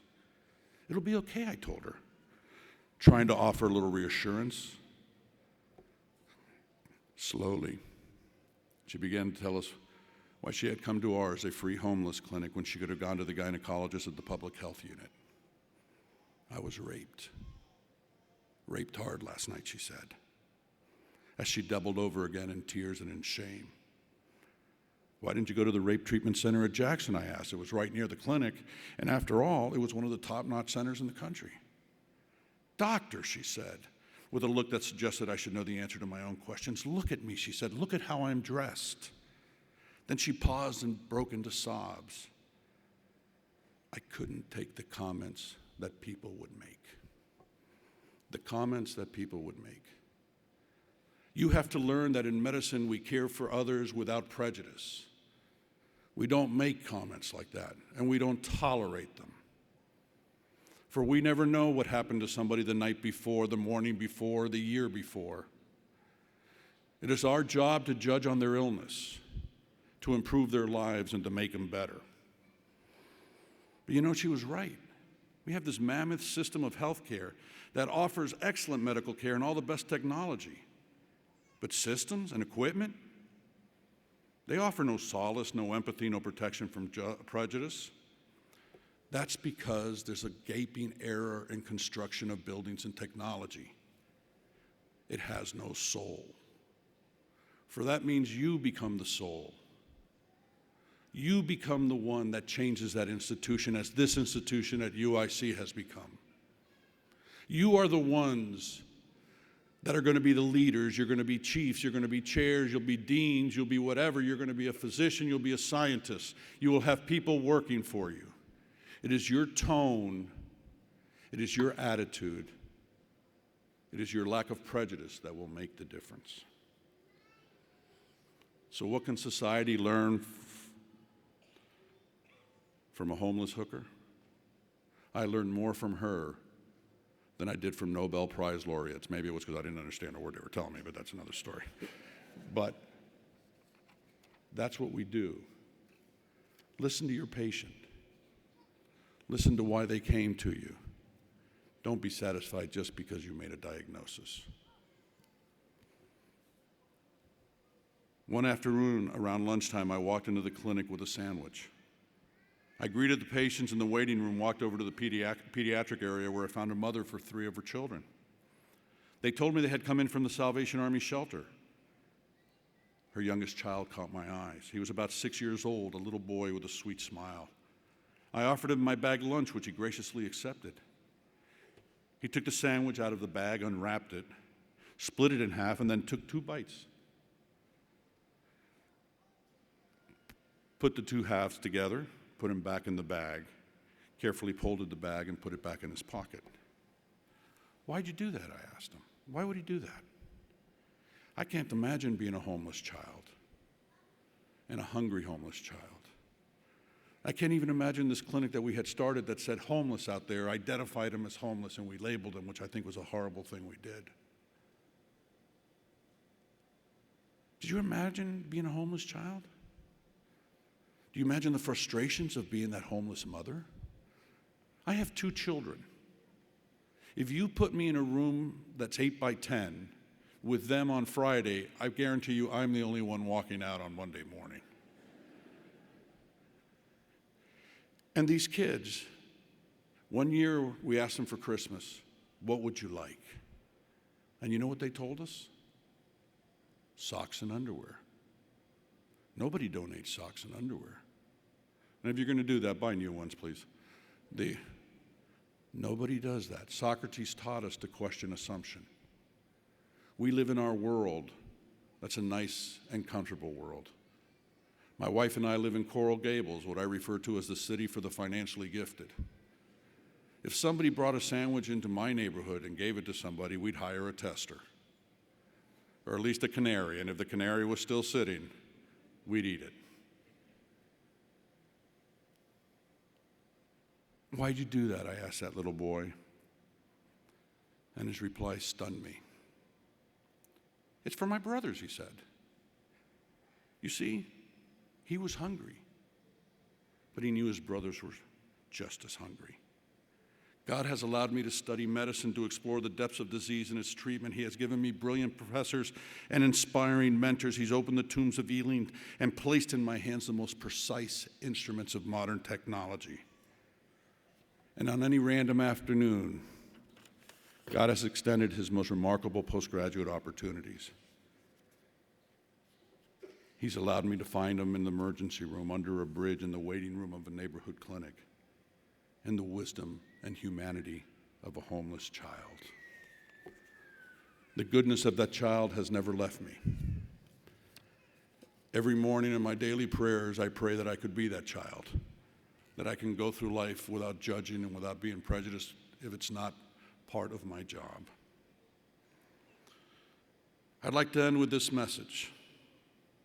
The world needs you. Don't ever lose your humility. You have been trained to improve the quality of life of people, their families, societies, nations, and the world. Be compassionate, be ethical, and be moral. Give care without prejudice. Try to be that 6-year-old child. Graduates of 2017, the world awaits you. The world awaits you because the world needs to be saved. Your journey begins today and continues at 7 o'clock tomorrow morning. Thank you.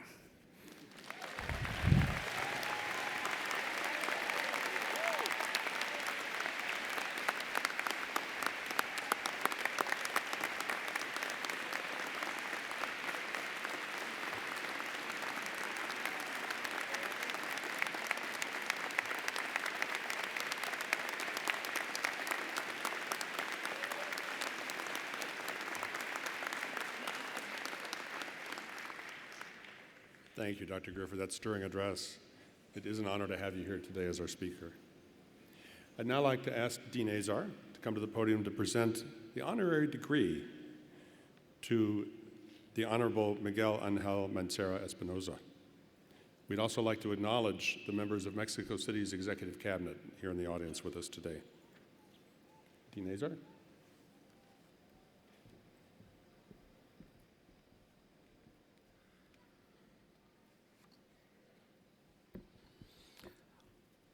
Honorable Miguel Ángel Mancera Espinosa. You have served as the head of government of the Federal District of Mexico since 2012. You are widely regarded as one of Mexico's most effective political leaders, and your administration has distinguished itself for significant advances in healthcare and administration reform, as well as for your efforts to fight human trafficking. As mayor of Mexico City, you have been recognized nationally and internationally for your progressive stance and promotion of social justice in one of the world's largest and greatest cities. You have championed the use of house calls by physicians to improve access to health care and limit the stress on hospitals when there is no emergency involved. And cities throughout the world have used your innovation as a model for healthcare delivery. You initiated a voluntary disarmament campaign throughout all of Mexico City's boroughs from 2012 through 2015 and actively worked to improve policing and to combat human trafficking of women and children, a continuation from your work as Attorney General. You were publicly recognized as the recipient of the Latin American Prize for Life and Security of Women and Girls in Latin America and the Caribbean.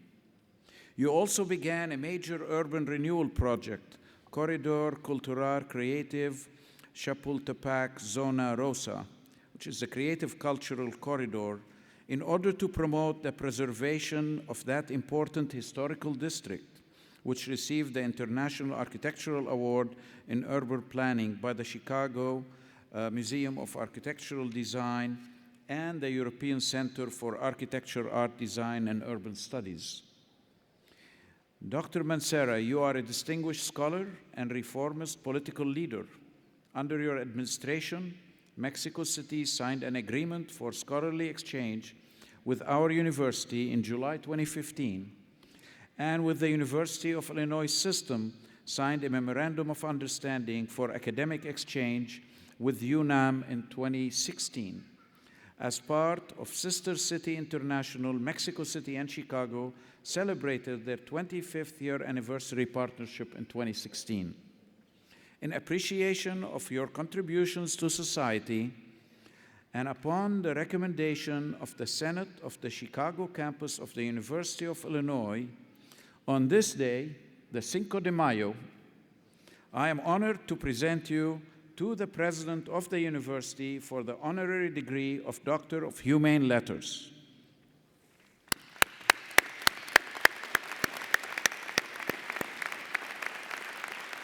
Secretary of the Board of Trustees, Didi Williams, please escort the Honorable Miguel Ángel Mancera Espinosa to the center stage.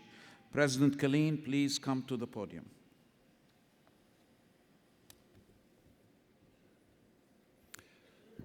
Upon this recommendation and by the authority vested in me by the Board of Trustees of the University of Illinois, I hereby confer on you, Miguel Ángel Mancera Espinosa, the honorary degree of Doctor of Humane Letters, in token whereof we invest you with this hood and present you with this diploma.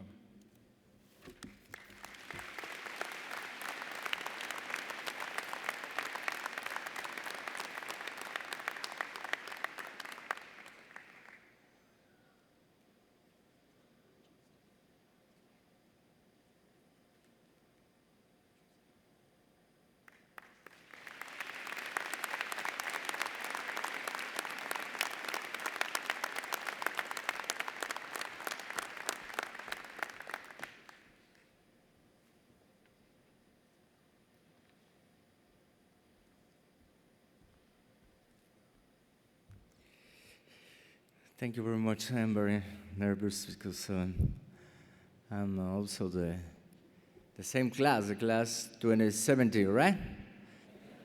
2070 class. I remember forever for my life. Good afternoon to all of you. I would like to greet the great pleasure, Dr. Timothy Killeen, President of the University of Illinois, Dr. Michael Amidiris, Chancellor of the University of Illinois in Chicago, and the authorities of this great institution. To the members of Mexico City's executive cabinet, friends and press and guests. It is a great honor for me to be awarded the Honorary Doctor in Human Leaders from the University of Illinois in Chicago. I will recognize the institution for its commitment to great causes in our contemporary work. A clear example of this incomparable work is the area of health, made evident by having the biggest school of medicine in the United States. It is not surprise. This is the College of Medicine. It's among the 50 best schools in the country in terms of research, having dedicated more than $400 million in this regards. In this sense, the distinction being the word to me today fills me great proud, because I have paid special attention to this issue during my job as mayor of Mexico City.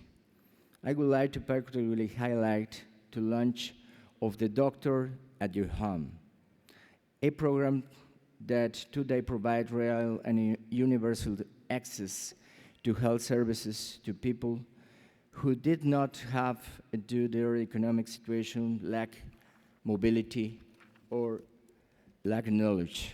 According to Truth, this program, we have benefited more than 200,000 persons who were in a vulnerable situation by visiting more than 2.5 million homes in 90% of the total neighborhoods in my city. This confirms that program has an inclusive, humanitarian, universal, and outlook to the effects the valued guiding with us, which of course we share this honorable institution. The good outcomes the Doctor at Your Home has have allowed to establish agreements with other entities in Mexico for its replication, as well as with educational institutions and public agency in other nations for assessing and improving it. Such is the case of the collaboration that we have established with the University of Illinois in Chicago.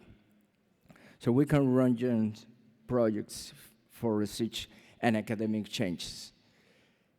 It is also the case of our agreement with the Illinois Senate to allow the program use, which means that we in Mexico City, we are willing to share good practices to could be benefit our population on both sides of the border.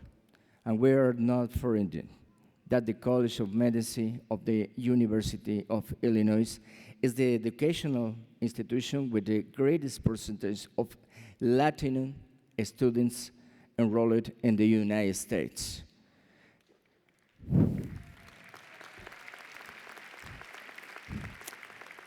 This has been the result of these policies favoring the diversity and openness toward the Hispanic population, as well as the wide and strong bonds on friends that exist between our people.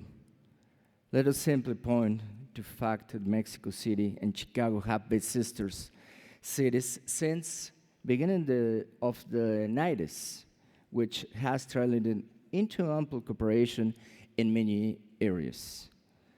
Chicago is the second city with more Mexicans in the United States, demonstrating this, the strategic importance of continuing to strengthen dialogue on all levels, government, enterprises, academia, and civil society. Mexicans in Chicago are the most activity community from our country, the United States, as they launched and promote backwards policies, such as the Consular ID, with which the right to identity is protected, as well as the vote for Mexican living abroad. In that regard, Mexico City government celebrates Chicago's defense of its status, through with this recognizing the legality and benefits that migrants and brought the city economic and culture. I'm particularly pleased to civil society and academia are two of the pillars upon which defense to the identity of Chicago as cosmopolitan city open to the world is based. You should know that Mexico City, you have an early willing to fully assume its responsibility in one of the topics that will be defending the present and future of our nations. Because Mexico City is better prepared than before to be an actor with the kind of responsibility and global outreach the biggest urban center in the continent should be have. Proof of this that we now have our first political constitution, which covers and protects the rights gained through the struggles undertaken in our capital city in the last 20 years. This is a political document without precedent in our country and throughout Latin America, because besides having a progressive character, it pays special attention to the protection of the most vulnerable groups with the object of bringing down inequalities in our society. I do not have anything else to say, but to retreat to deep gratitude and honor that I feel in receiving this honorary doctorate in human letters from an institution with which we share the conviction of working in favor of the humanity grades cause. Thank you very much, and I want to say to graduates, you have skills, you have knowledge, but you have special skills and special knowledge different than other professionals, because only you can save life. This is very special, and you are different than the other professional. Please do the work with conviction and go forward with the Latin American. A mis amigos de México, a mis connacionales, los felicito por este gran esfuerzo. Quiero desearles el mayor de los éxitos. Nos llena de orgullo que ustedes logren estos grados, estos reconocimientos en los Estados Unidos de Norteamérica. Verdaderamente nos sentimos orgullosos de estos grandes logros y, por supuesto, orgullosos de que esta universidad reciba, como recibe a la comunidad latina que tanta fuerza tiene en los Estados Unidos de Norteamérica. Thank you very much for this great honor to Mexico City. On behalf of Mexico City, thank you very much, the Latin folk.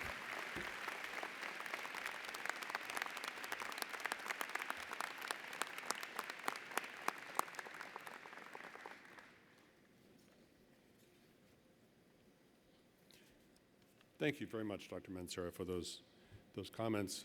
We very much appreciate you being here today, and congratulations again. Now we enter the part of the ceremony where we confer the Master, Doctor of Philosophy degrees and bestow upon the graduates a hood that symbolizes that degree. I now invite the Dean of the Graduate College, Dr. Karen Colley, and President Colleen to come to the podium for the conferral of these degrees. Now I invite the candidates for the master's degrees, including Master of Science in Patient Safety Leadership, Master of Clinical and Translational Science, and Master of Public Health, and for the Doctor of Philosophy to please stand.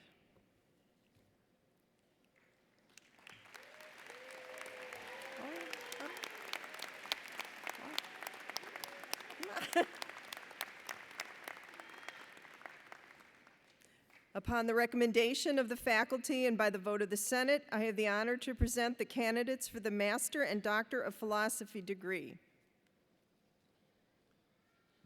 Upon these recommendations and by the authority of the Board of Trustees, I confer on each of you the Master or Doctor of Philosophy degree for which you have been presented and admit you to all the rights, privileges, and responsibilities of that degree. Congratulations.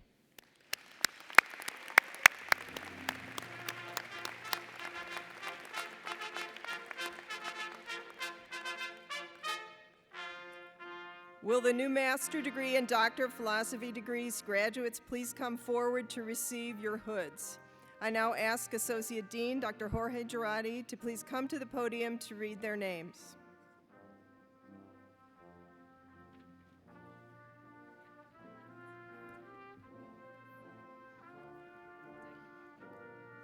Lauren Abdul Majid, hooded by Dr. Karen Colley. David Hodge, hooded by Dr. Colley.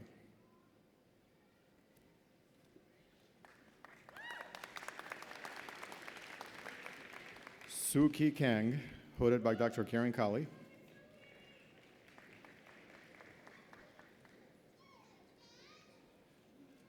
Sofia Pesa-Hobich, hooded by Dr. Karen Colley.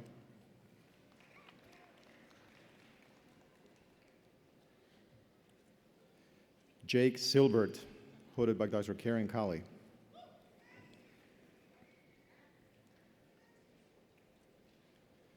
Cynthia Velasquez, hooded by Dr. Karen Colley.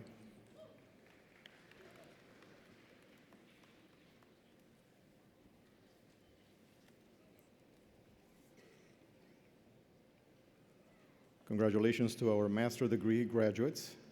Now we will present the graduates with the Doctor of Philosophy degree. Dr. Khalid Al-Sharwayi, hooded by Dr. Beluv Prabhakar. PKCO is dispensable for GMDC-induced TCR independent TREC proliferation. Dr. Scott Convisar will be hooded by Dr. Carlos Stocco. The role of the transcription factors GATA4, GATA6, and SP1 on the luteal cell expression of the luteinizing hormone, choriogonadotropin receptor, and on the luteal cell function.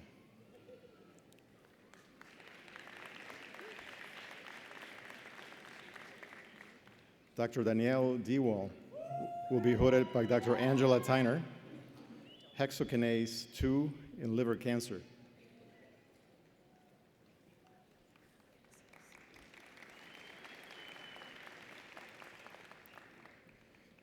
Dr. Małgorzata Dobosz-Bartoszek, hooded by Dr. Miljan Simonovic. Structural and biochemical studies of the human selenocystine tRNA-specific elongation factor, EFSEC.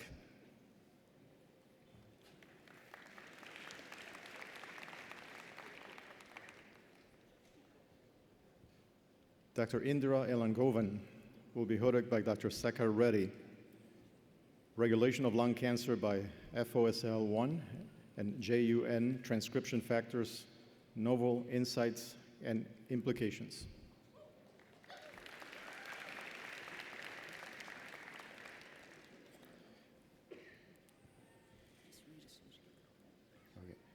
Dr. Jennifer Klomp will be hooded by Dr. Andrei Karginov.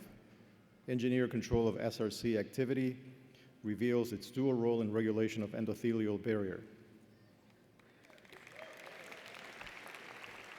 Dr. Kevin Cruz will be hooded by Dr. Yulia Komarova, and Catherine regulates the endothelial barrier.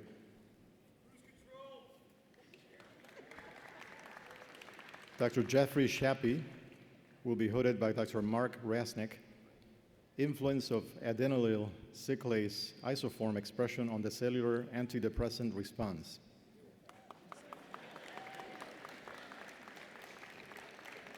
Dr. Rasha Shalaby will be hooded by Dr. Alan McLachlan. Epigenetic regulation of HBV virus biosynthesis.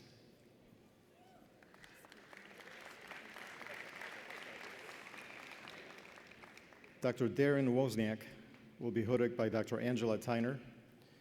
PTEN is a protein tyrosine phosphatase for PTK6 and inhibits PTK6 oncogenic signaling in prostate cancer.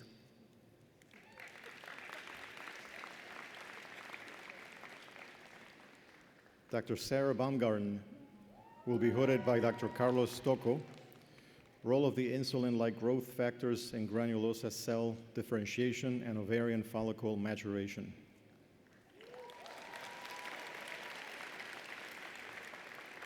Dr. Joseph Bogart will be hooded by Dr. Iris Kasim. Evaluation of therapeutic interventions for the treatment of eye disorders.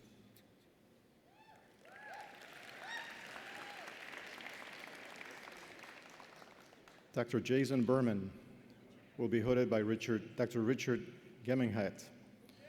recombinant protein immobilization and control release mediated by a non-covalent protein anchor.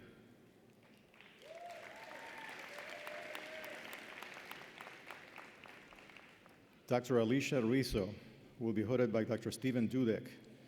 The role of ABL family kinases in acute respiratory distress syndrome.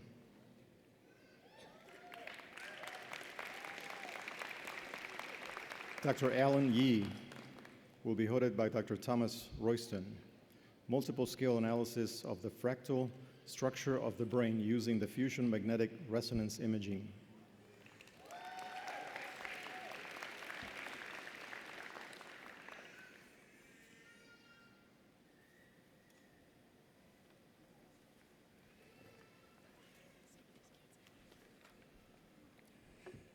Dean Azar and President Colleen, could you please come forward for the conferral of the Doctor of Medicine degrees?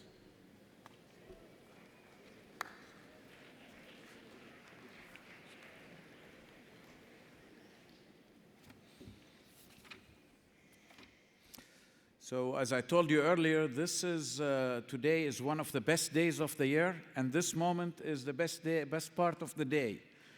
Now, will the Doctors of Medicine candidates please stand?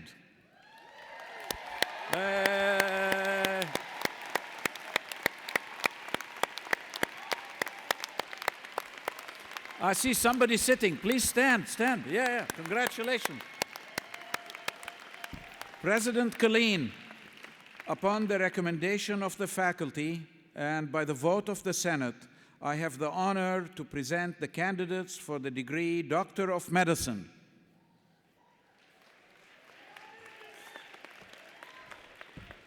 Upon these recommendations and by the authority of the Board of Trustees, I confer upon each of you the degree Doctor of Medicine, for which you have been presented, and admit you to all the rights, privileges, and responsibilities of that degree. Congratulations.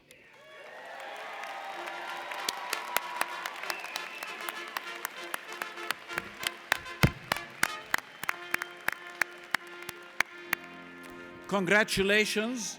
Now I invite the first row of the new physicians to please come forward to receive your hoods. The remaining new physicians, please remain seated. Dean Kathleen Kashima and Dr. Ananya Gangopadia, please come forward for the hooding. Dr. Gangopadia was chosen for this honor by vote of the students. Today, we will have Dean Urisev, Dean Thompson, and Dean Stringham read the names of our students. Assistant Dean Mark Urisev, please come to the podium to read the names of the graduates.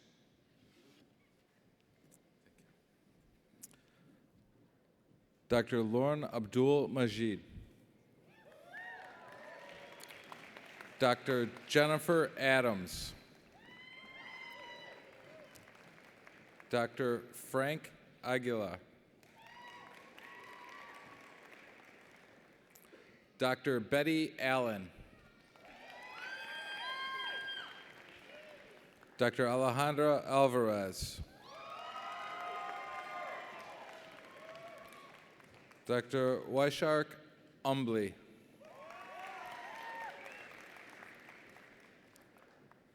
Dr. Natalia Arana. Dr. Nikolai Arendovich. Dr. Adrian Baksh. Dr. Cameron Baldies. Dr. Lukman Balush.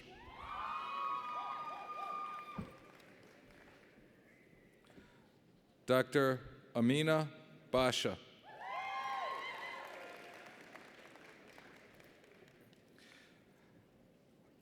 Dr. Sarah Baumgarten.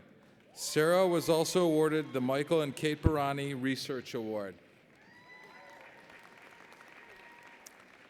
Dr. Michael Belmonte. Dr. Andrew Bank.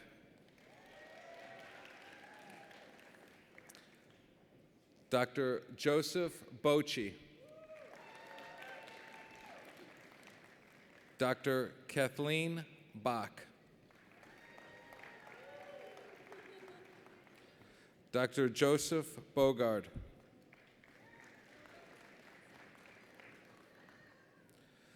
Dr. Vilma Bonilla Zurich,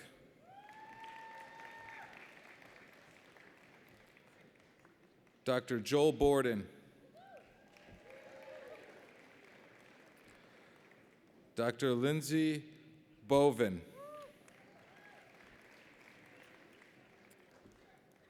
Dr. Perry Bradford, Dr. Nicole Bronson, Dr. Daryl Brown,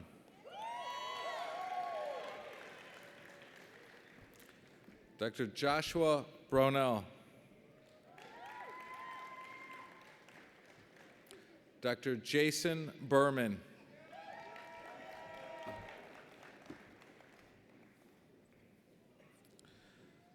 Dr. Alana Yvonne Burnett,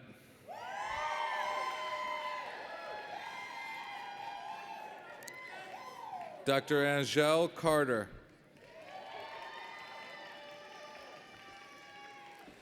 Dr. Mamatha Challa,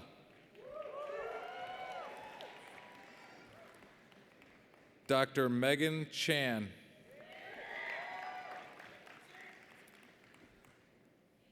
Dr. Jan D. Chang,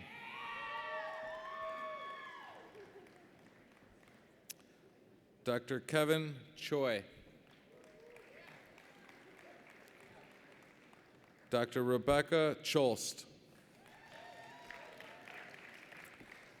Dr. Brittany Cole,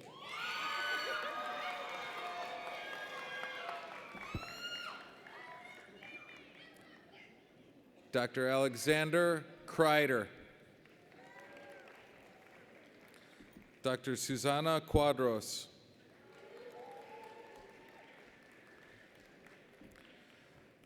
Dr. Devashri Dave, Dr. Edgar Davila,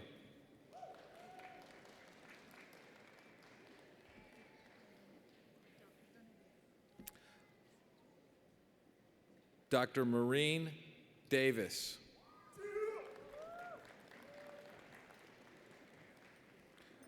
Dr. Desiree Delgado,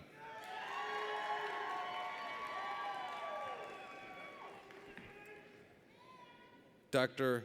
Hillary Dietz,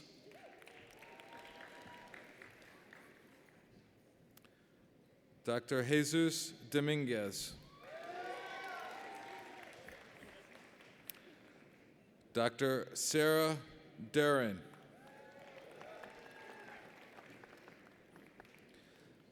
Dr. Lena Almuti,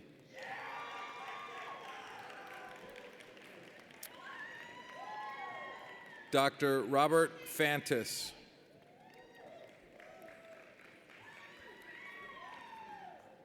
Dr. Ryan Fields,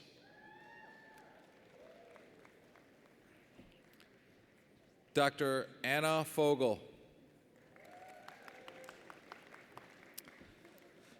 Dr. Eitan Frankel,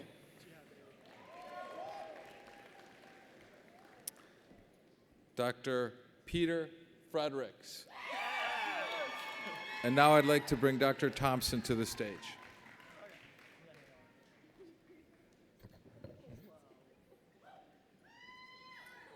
Dr. Jacob J. Friedman.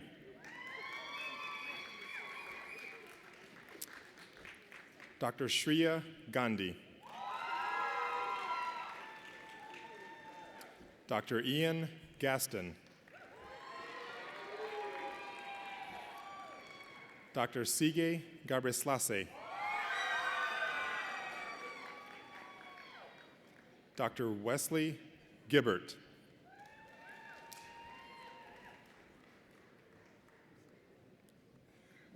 Dr. Polly Godfrey.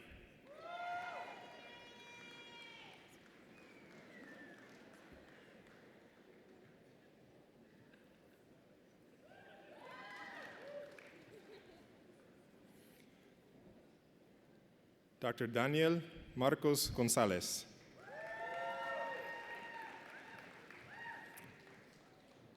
Dr. Priya B. Gopinath.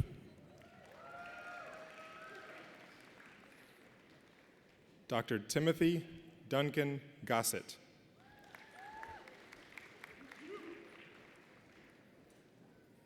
Dr. Emily Graber.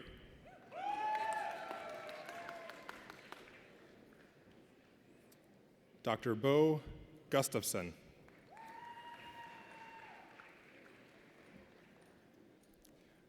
Dr. Josiah Hahn.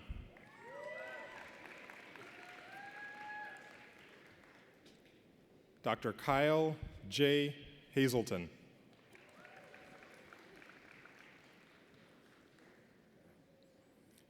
Dr. Kimberly Ann Helseth.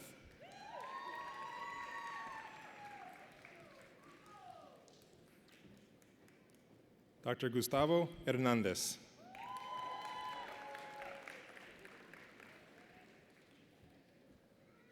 Dr. Jason Hernandez.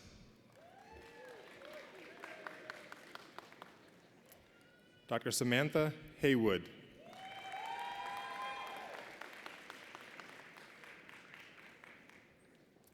Dr. David Haj.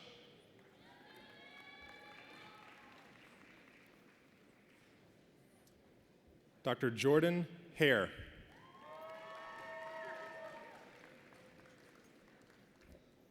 Dr. Angela Siobhan Holliday.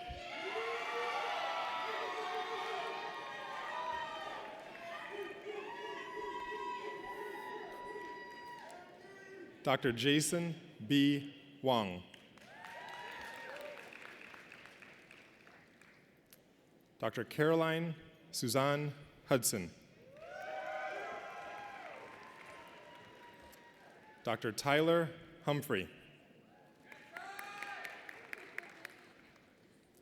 Dr. Michael Herr.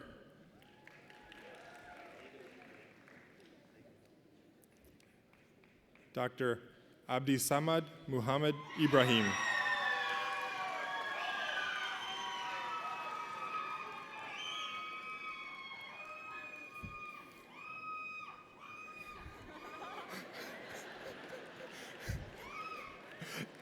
Dr. Juliana Jaramillo Moreno.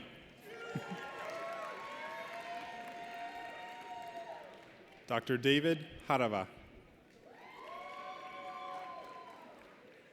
Dr. Sarah Jarger.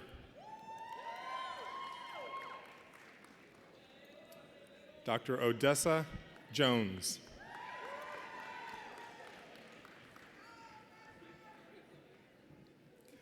Dr. Adiba Khan.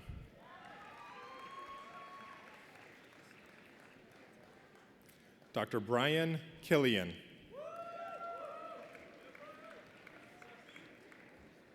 Dr. Andrew Kim.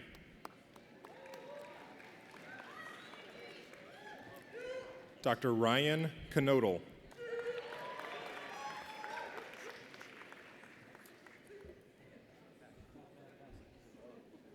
Dr. Brent A. Kokubun. Dr. Owen Kramer.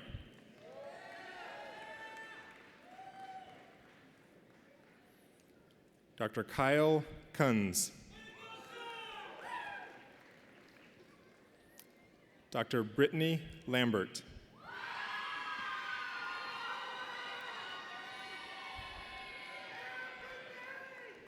Dr. Patrick Lanter.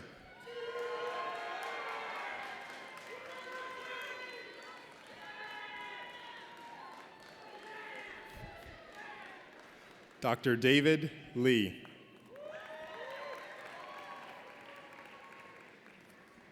Dr. Betty Lee. Dr. Kelly Leese.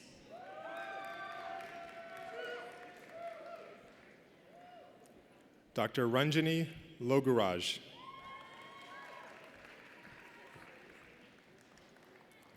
Dr. David Lucero.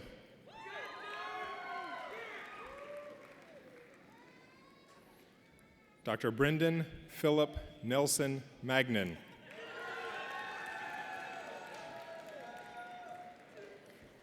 Dr. Luis Manin. Dr. Tanya Marin Sakisela.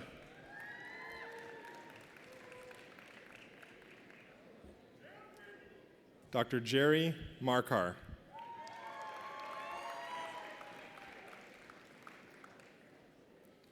Dr. Kevin David Martinez.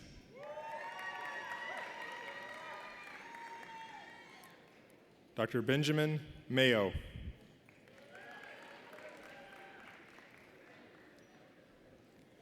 Dr. Gabriel Morales.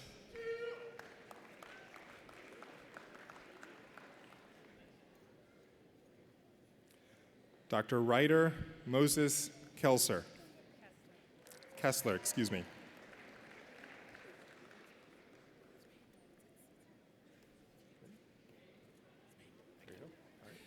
All right. Dr. Jeffrey Mutuk. Dr. Danielle Nagel. Dr. Ronald Ng.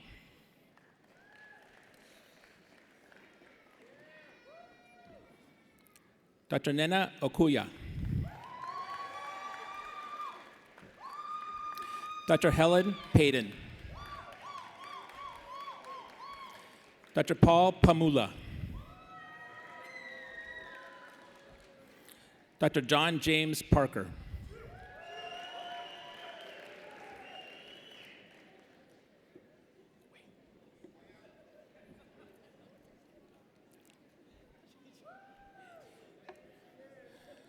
Dr. Michael Perez.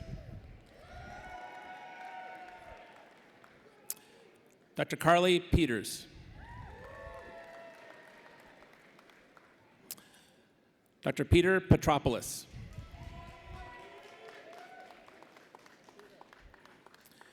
Dr. Rajiv Cherkuri Raju.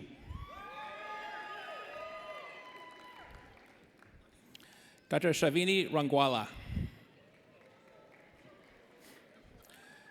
Dr. Berju Rao. Dr. Crystal Rayon.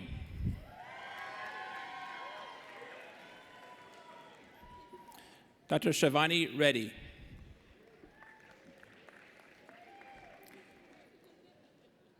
Dr. Jayun Grace Rim. Dr. Alicia Rizzo.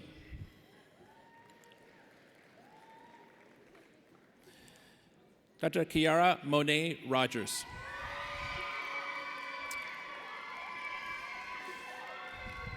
Dr. Christina Rojas.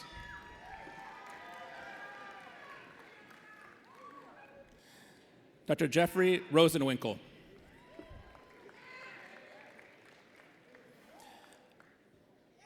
Dr. Giona Ryan. Dr. Kelly Ryan. Dr. Jolie Rosucto.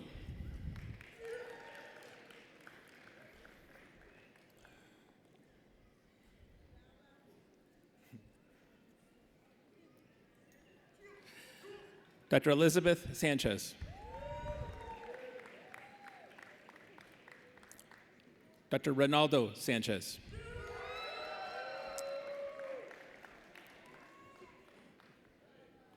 Dr. Ranveer Sagha.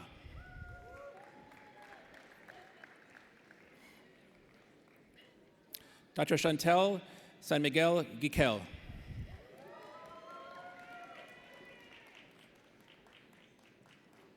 Dr. Anais Santiago.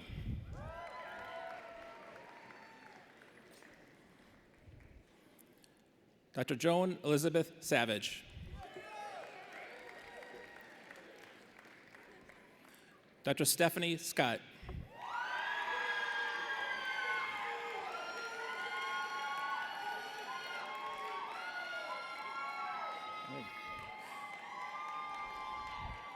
Dr. Supun Shah.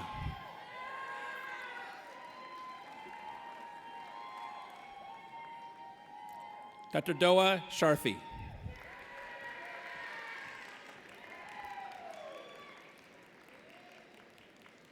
Dr. Jason Taylor Silberman. Dr. Richard Silbert.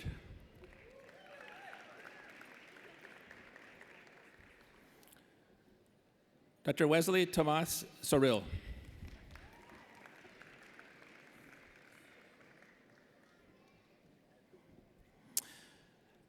Dr. Nakia Lunice Taylor.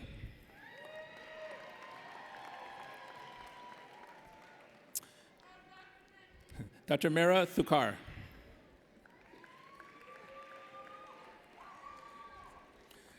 Dr. Valeria Valabuena.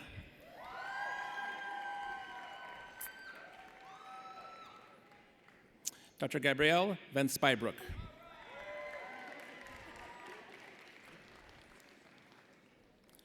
Dr. Oscar Vargas.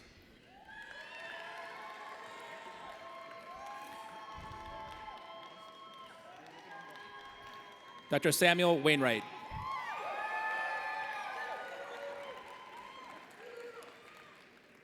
Dr. Alice Wang. Dr. Danielle Wang. Dr. Amanda Wellman.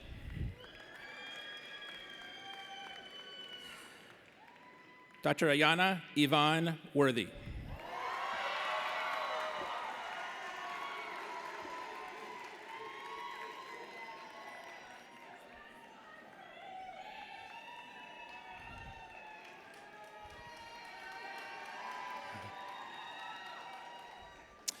Dr. Joshua Iman Wright Chisholm.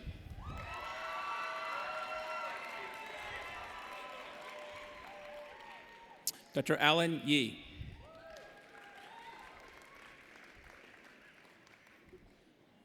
Dr. Eric Rayon Yu.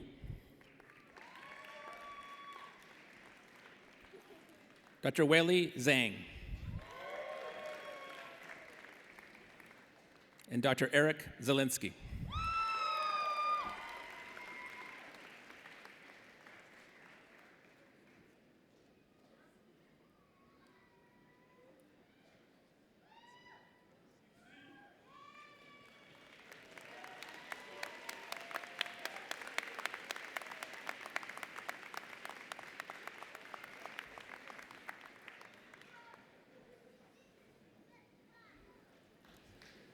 How about that? You've just seen the future of American medicine walk across the stage. Let's give it a big hand.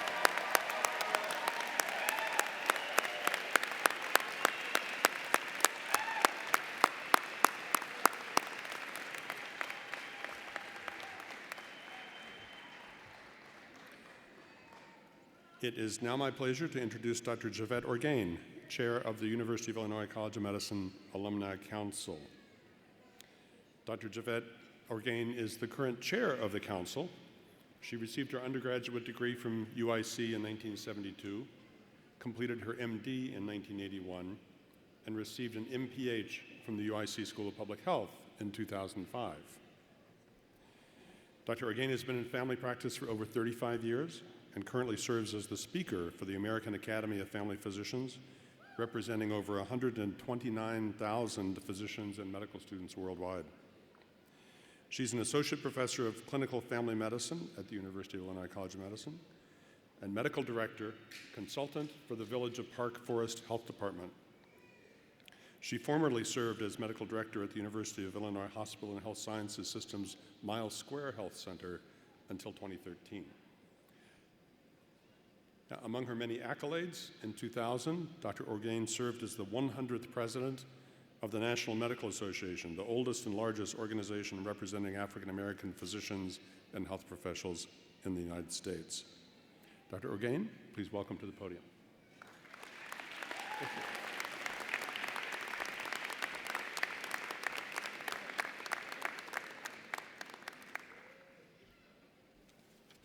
Thank you, Dr. Curry. Good afternoon, members of the dais, faculty, parents, guests, and Dr. graduates. Give yourselves another hand.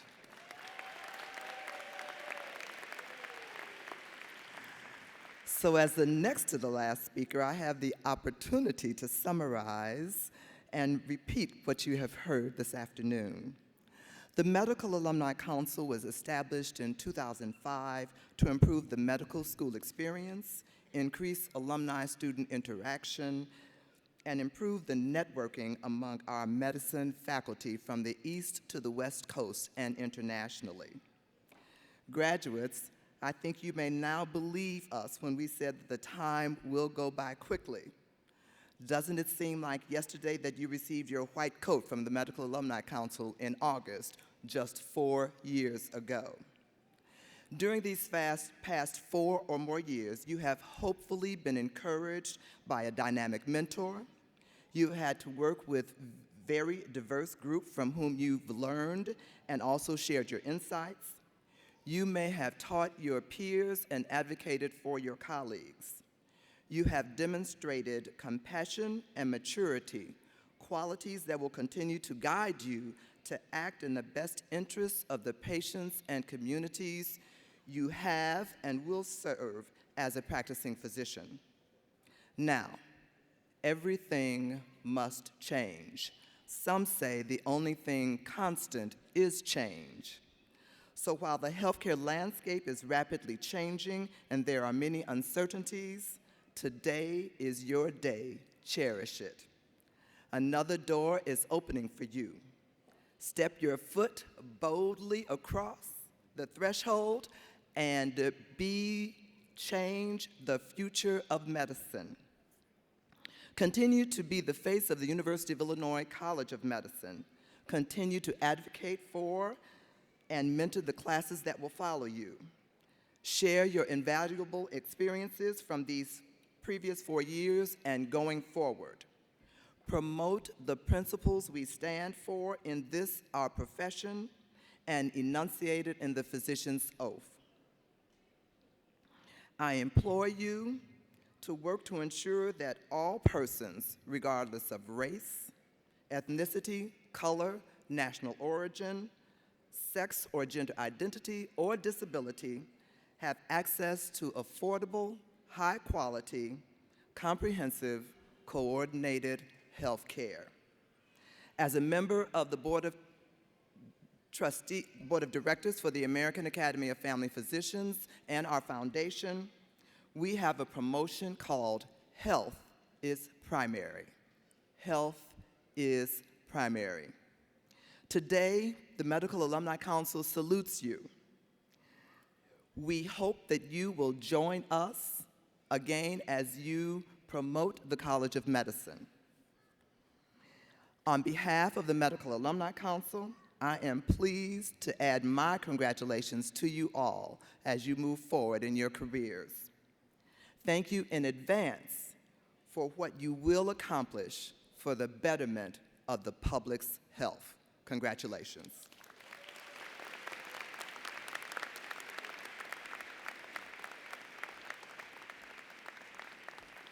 Thank you, Dr. Orgain. Now I have the pleasure of introducing the president, perhaps I should say the former president of the class of 2017. She may be losing that title, but she's gained another one. Dr. Megan Chan, would you please come to the podium?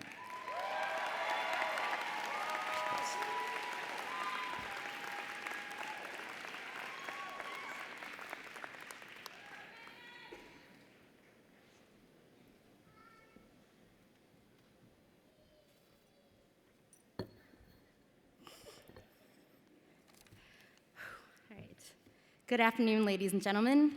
It's an honor to be able to speak to you all today. I'd just like to give everyone fair warning, though, that of the things I dread most in life, one is public speaking, and another is public crying.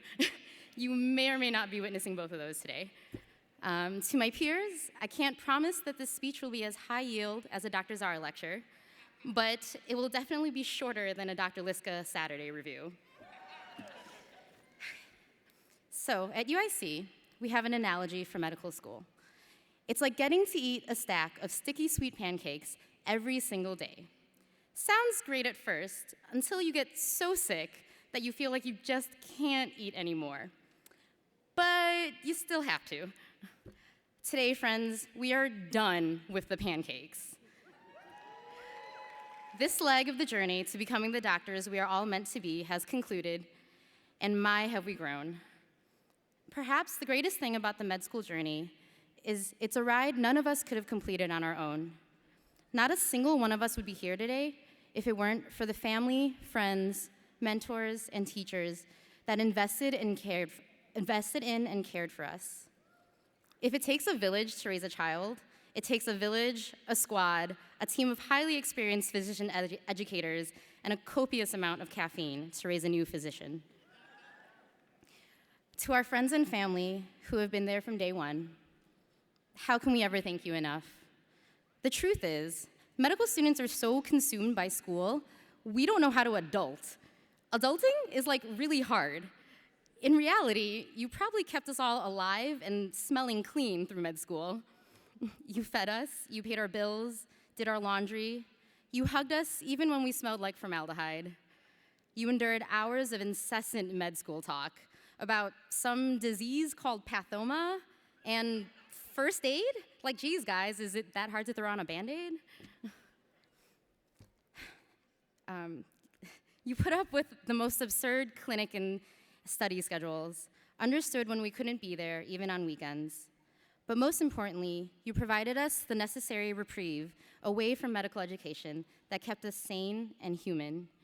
You were our North Stars, constantly reminding us that while we were doctors in training, we were first and foremost normal human beings who were loved and cared for by other normal human beings.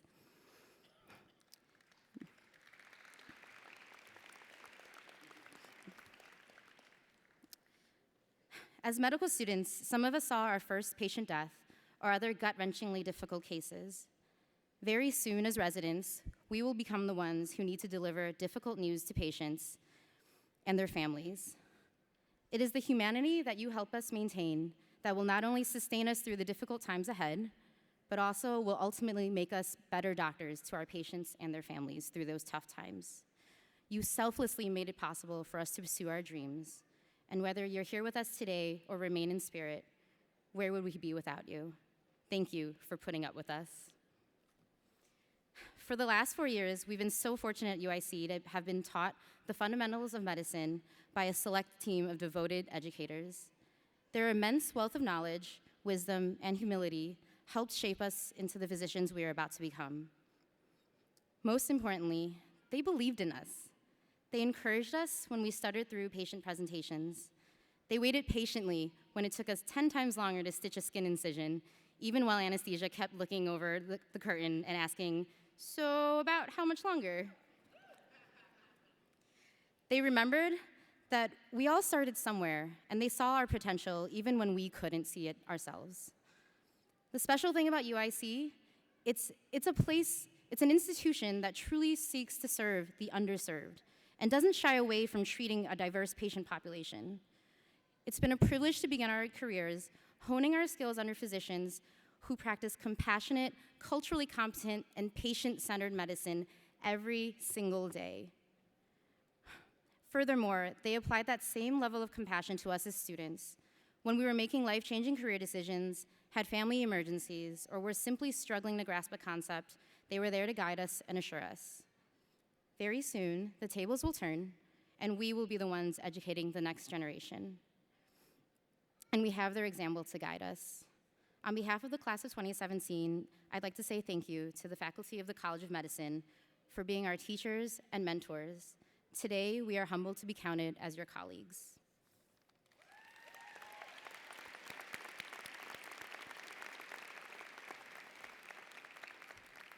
All right, and now, to my fellow classmates, who've all been my inspiration for the past 4 years. Med school is a challenge unlike any other, but there was something about knowing that you weren't in it alone that made it tolerable.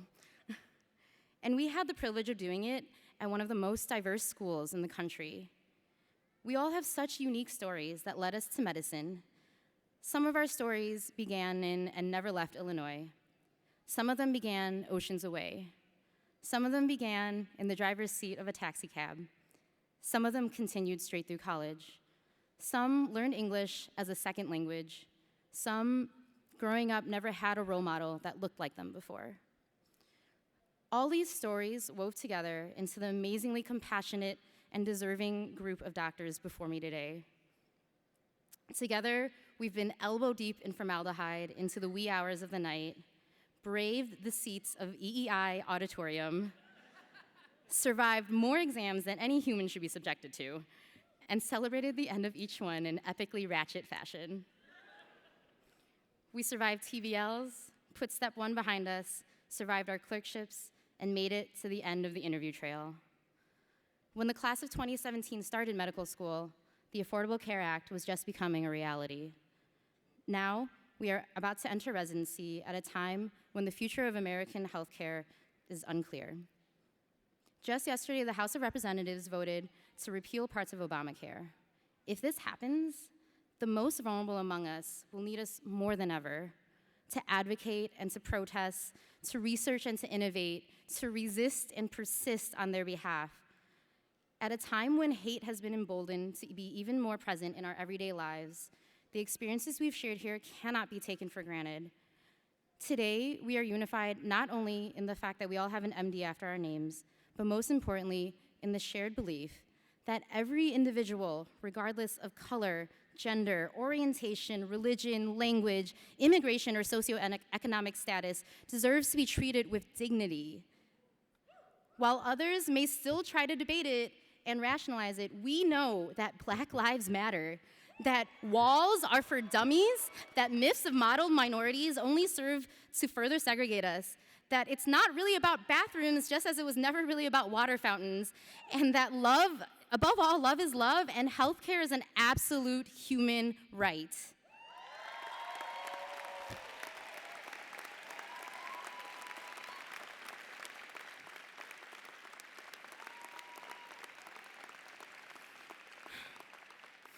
I have every confidence that wherever your respective journeys continue, that all of us will continue to fight the good fight. Because while policies may change, the mission for physicians to indiscriminately serve our fellow man will always remain the same.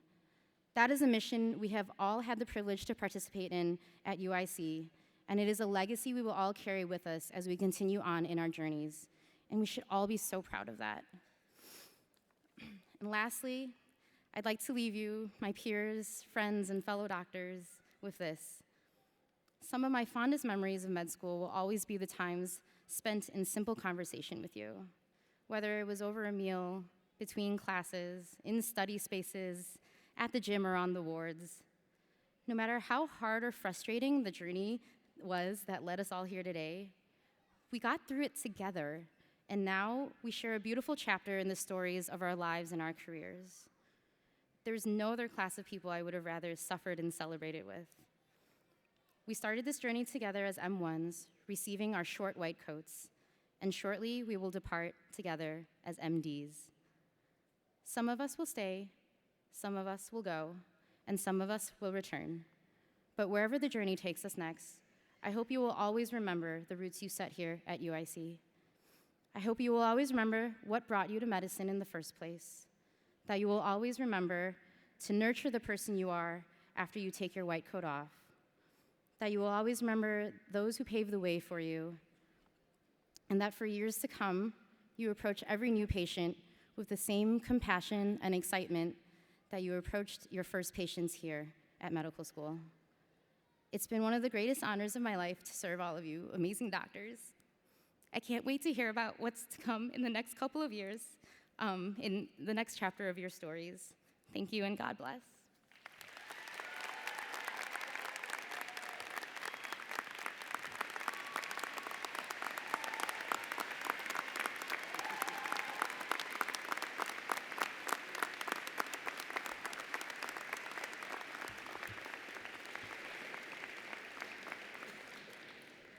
Thank you, Dr. Chen. We now near the end of the program with the more solemn and perhaps most significant thing we will do today. I invite Dean Azar to please come to the podium for the recitation of the physician's oath, known also as the Declaration of Geneva.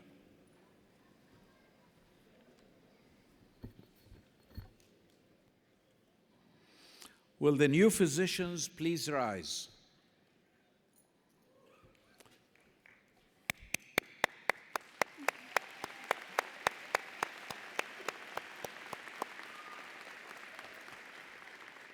Throughout history, the Hippocratic Oath has stood as a symbol of the physician's responsibilities and commitment to patient welfare. I ask all physicians in the audience, please rise and recite the physician's oath along with the graduates. The oath is found on the first page of the commencement program. Please repeat each sentence after me. You don't have to repeat it with the same accent. Now being admitted to the profession of medicine, I solemnly pledge to consecrate my life to the service of humanity,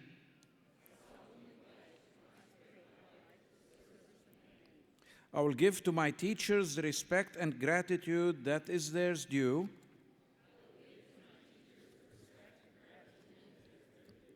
I will practice medicine with conscience and dignity, the health and life of my patient will be my first consideration. I will hold in confidence all that my patient confides in me. I will maintain by all the means in my power the honor and the noble traditions of the medical profession.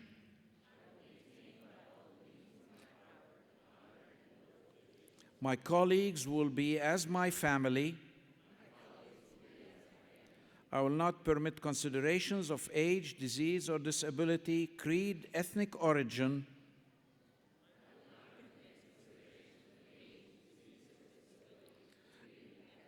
gender, nationality, political affiliation, race, sexual orientation, social standing,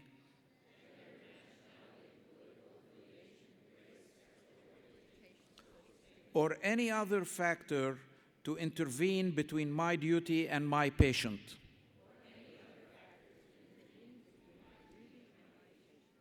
I will maintain the utmost respect for human life.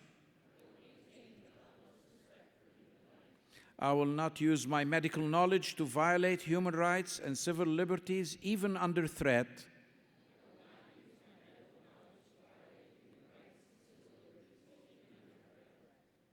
I make these promises solemnly, freely, and upon my honor. Thank you all. You may now be seated.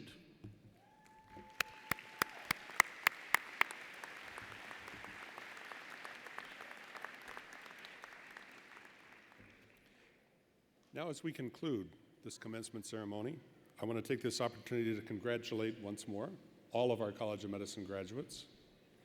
Don't forget, it is not the destination, and this is not a destination, but a part of a journey.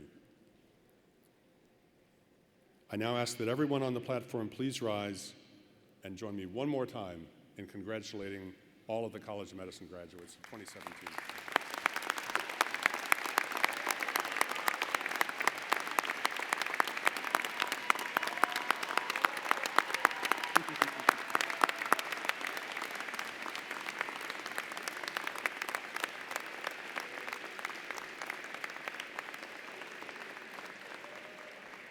There are many champions and supporters here for our talented new graduates.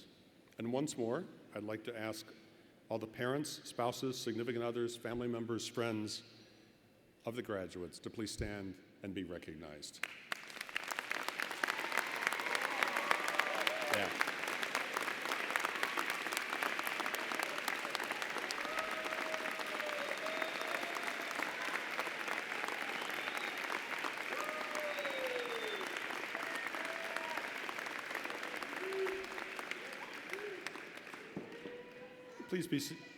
Please be seated. We would ask that the members of the audience please remain seated until the platform party, the faculty, and then the graduates recess from the floor. To exit and meet your party, guests should use the street-level doors of the pavilion. Faculty, please recess out following Dean Walden after the platform party has left the stage. Graduates, please recess following Senior Associate Dean Kashima and Assistant Dean Urosov as you process around the pavilion floor. The ushers at the outside of the aisles will assist in dismissing each row of graduates, and you can then meet your party outdoors. I now declare this 135th College of Medicine commencement to be closed. Thank you all.